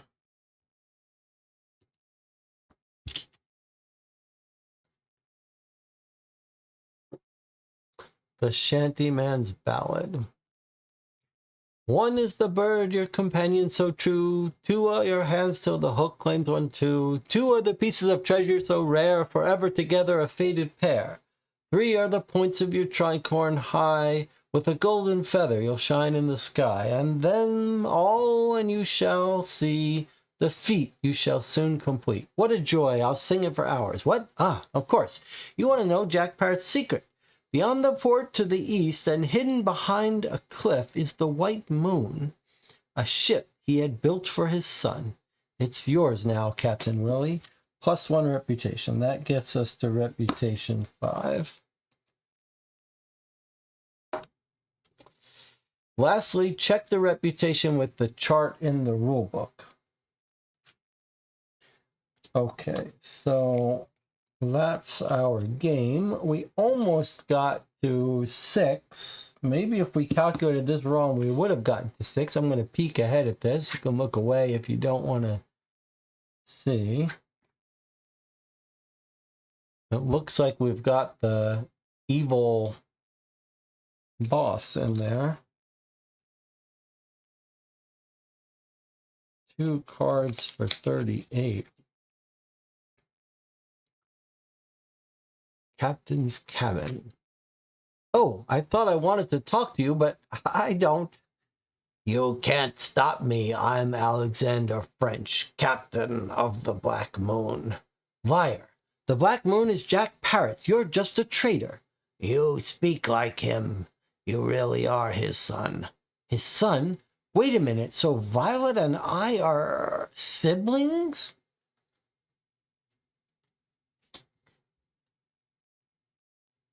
Your time has come, traitor. We will avenge Jack, our father. You and your crew will disappear forever. No! We set fire to the captain's cabin before leaving. French finally got what he deserved. Okay, so just a little story, extra story element if you have high enough reputation. Look at this image, is so good. Okay, so doesn't change our score or anything. Let's go in the rule book and see how we did. And then we will talk about this game. So, end of the game. All right, so let's look at the ones we didn't get. We didn't get a snake's tooth for the port. And we never enlisted an experienced navigator. We did release the Kraken. I don't remember it telling us to get this, but actually we would have gotten this, which would give us our 6. So we did 9. We didn't get these 2. Okay, now let's look at our score here. So, count the reputation you have gained, which is 6. Subtract the number of uncompleted feats, which is 2. That gives us a score of 4. Good job, we're Hub. Good job. Curiosity allowed you to discover most of the secrets of the game, but there may be more to be found.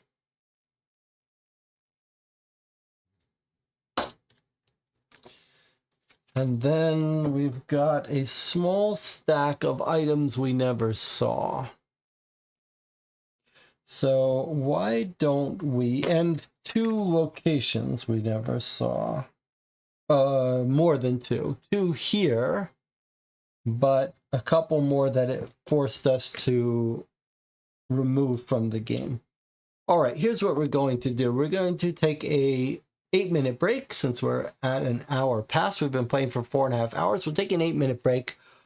We'll come back and talk about the experience of the game. Probably just be me talking to myself, but those of you who are in your REM sleep stage, you can wake up and join in the discussion. I'll see you in 8 minutes.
So 4 hours and 40 minutes playing through Lost in Adventure, The Curse of Jack Parrot, the second game in this Lost in Adventure series. And I have very mixed feelings.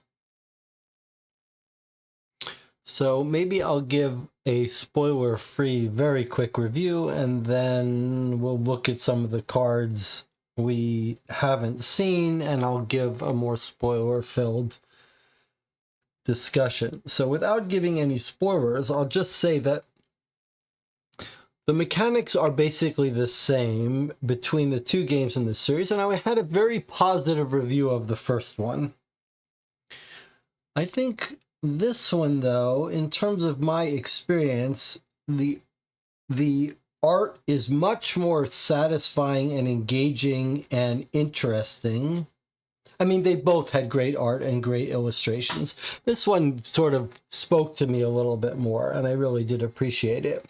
And I think I liked the little minor storytelling, the way the storytelling went, and the setting of pirate and treasure hunter, and this clever little scheme of how the story was told. I liked it better here. In terms of game, though, I did not like it better. It was pretty frustrating at several points here. I think I had a very hard time getting on the wavelength. I mean, that's the generous way to say it. The generous way to say it is I had a very hard time getting on the wavelength of the way the adventure mechanic of this game wanted me to think about interacting with objects. And I feel like in the first game we played in this series, The Labyrinth, it felt much more like a true text adventure, point-and-click adventure, where we could figure out clever ways to use objects. And here, I do not feel like there was much clever figuring out how to use objects. It was much more either like a trivially clear object that we should interact with, or some very frustrating misses where it seemed like there were ways we should be able to interact that we couldn't, and very frequently ways like, well, there's nothing else to do but this, let's just do it. And sometimes it felt like the other things we should have tried should have worked. So I really was misfiring on all of the deductive elements of figuring out how to use objects. And the ones that did work weren't that interesting. And then worse than that, much worse than that, was something that I do not remember happening in the first game in the series, The Labyrinth, which happened several times in this one, which was trying an action that seemed harmless, and it's saying, okay, a bad thing has happened because of this, and now throw out these 4 location cards that you're never going to get to explore, you're never going to get to look, you'll never get to interact with, and now the obstacle is gone. That happened several times where it wasn't clear what to do, it wasn't clear if we had the objects that we needed to do it, and trying something that should be harmless just wiped it away completely, with barely an explanation at all. That really felt like a bad design decision.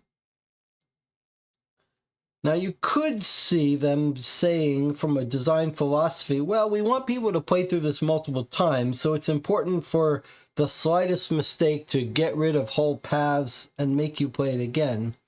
The problem with a game that takes 3 or 4 hours to play, with 90% of it being the same, is that I'm not sure most people are going to want to play it again. It just takes too long to redo it all. So I think that's a little bit of a miss. If you have a 60-minute game, it's fine if you have to redo it several times. I just think that's a poor choice here.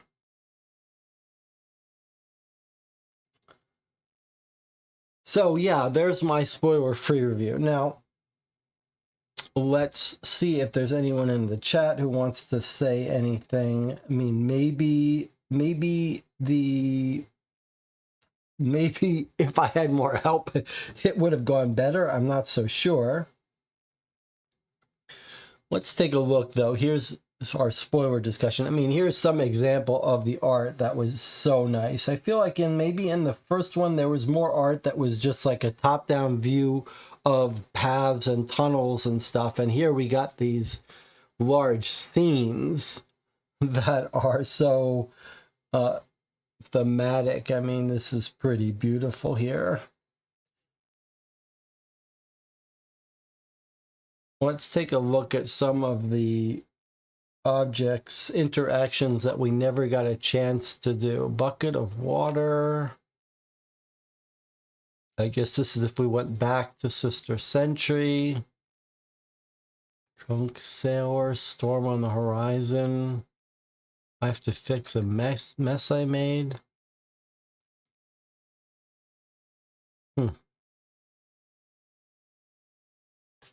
Don't know how we could have gotten those. Look at all these objects we never got hold of. A boat, a journal page, the plants we never got. Could have gotten a snake tooth. Could have found Edward. Could have found an emerald, probably at the jeweler shop. Could have gotten the burnt chicken, not sure what you use it for. Could have gotten multiple doubloons.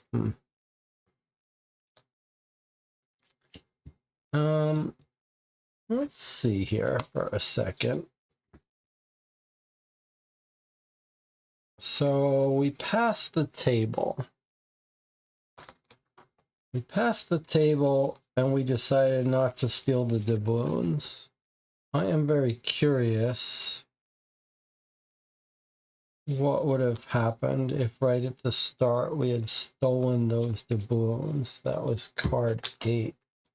Not so easy to find that now, but let's see.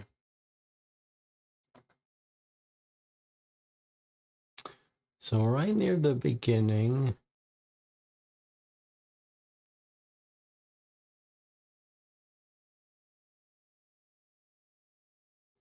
it's gonna be a shame if we can't find that card.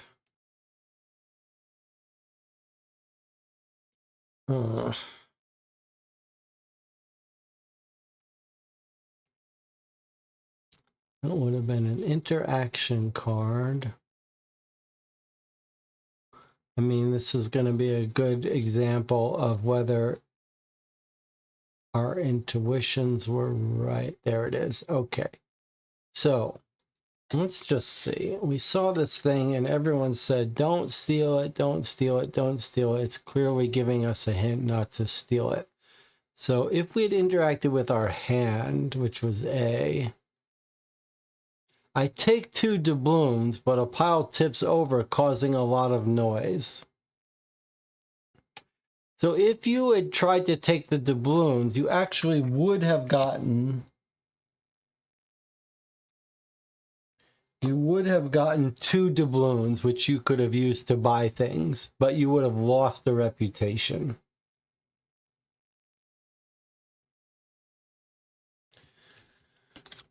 Over and over in this game, we tried to intuit what clues were trying to tell us, and we were just wrong at every turn. We were not on the same wavelength as the designers in terms of figuring out what a hint was trying to suggest was the right way to tackle a given problem.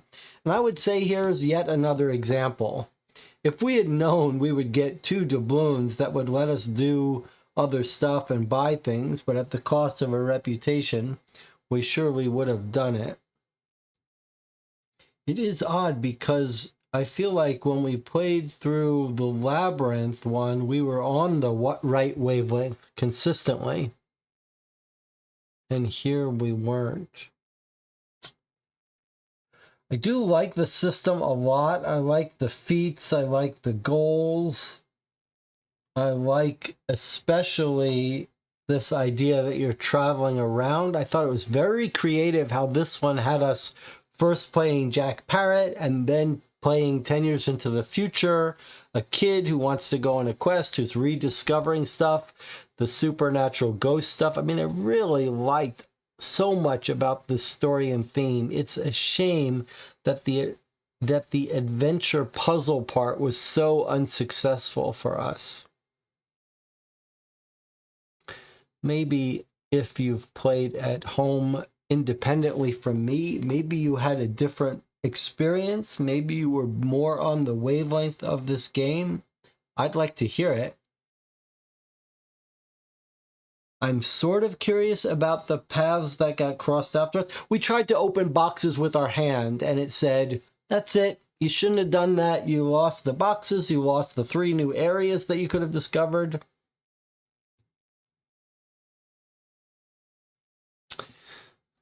Not good. Not good, but I do hope they keep making these. There's a lot to love here. Maybe if you're more in the mood of replaying these, you might have more fun. Maybe a young kid. Maybe let me know if you have a different feeling about this game, especially if you've played both the Labyrinth and this one. I'd like to hear if you agree with me that the Labyrinth was much more sound in terms of adventure game logic, and this one was more thematically interesting. Or maybe you disagree with me. All right, I'll just have some pro forma interaction with the chat. I don't think anyone is really here.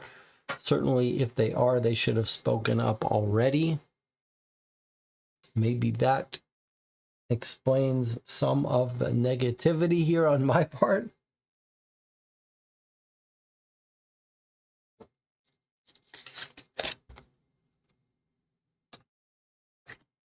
Let's see. Where are the locations that got closed off to us?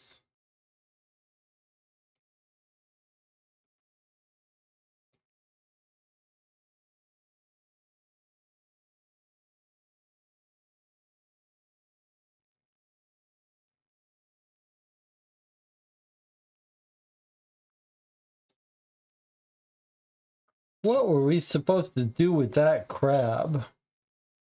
That was bizarre.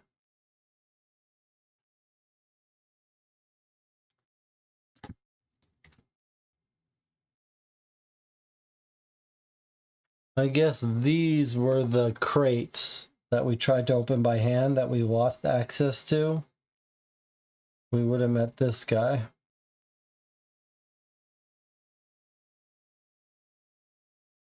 He might have been he was probably the drunk navigator we could have hired.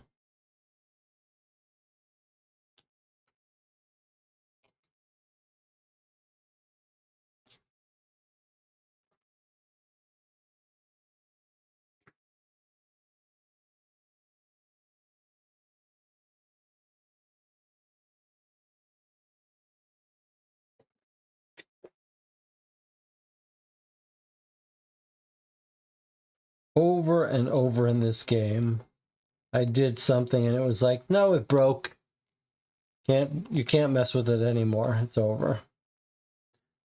We'll have to find out how the hell we were supposed to deal with that crab. That it just wouldn't let me kill. It wouldn't let me stab him with the sword. It wouldn't let me pick him up. 27, huh? Let me see here. We can find 27.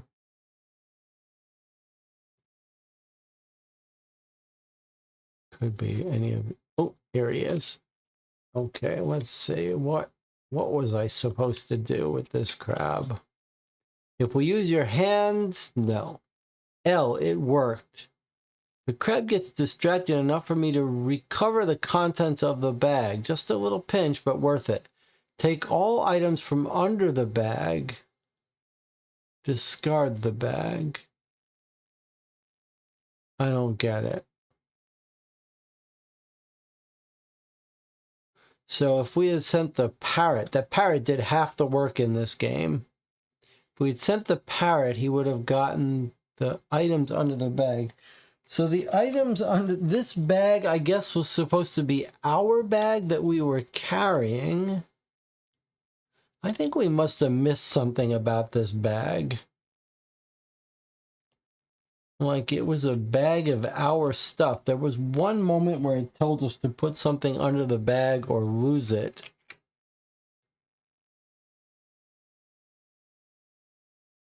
The moment you try to reach into the bag, you lose it all. But if you had used L, which was what? I'm not sure we ever got item L.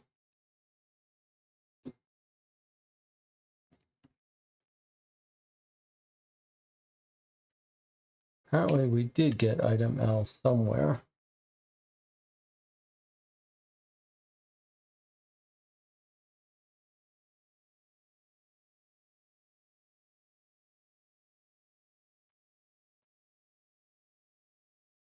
What were you supposed to use with the crab?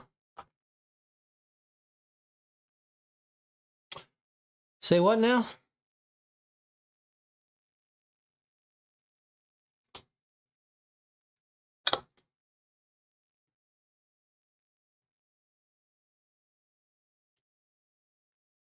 The crab who's guarding the bag after we've been shipwrecked and flown and swam to shore. The way you're supposed to get the bag, the way you're supposed to get past the crab is to use the cat. It worked. The crab gets distracted enough for me to recover the contents. Okay, I think this is a pretty good example of what's gone wrong in this game. We had a saber. We had a shovel. And the way we were supposed to deal with this crab is not to use the saber on him or hit him with the shovel. The way we were supposed to deal with the crab is to take the cat out of our pocket when we swam to shore. The cat that's good at going silently, and we should have set him loose on the crab. And that would have resulted in him distracting the crab. I think that is a good example of what's gone wrong in this game. There has been some real disconnect with making proper adventure game puzzles. Proper item using puzzles. You could tell a story where the crab gets distracted by the cat. But you cannot make a game where the player has 12 items and the right item for any given task is random. And where half of them eliminate the task with a failure. That is not good puzzle design. Okay, we're going to end it here. Lots of work went into this game. It's always a little bit of a shame when so much work gets into a game that doesn't feel like it's quite been handled correctly. Maybe just my opinion. All right, I'll see you all next time.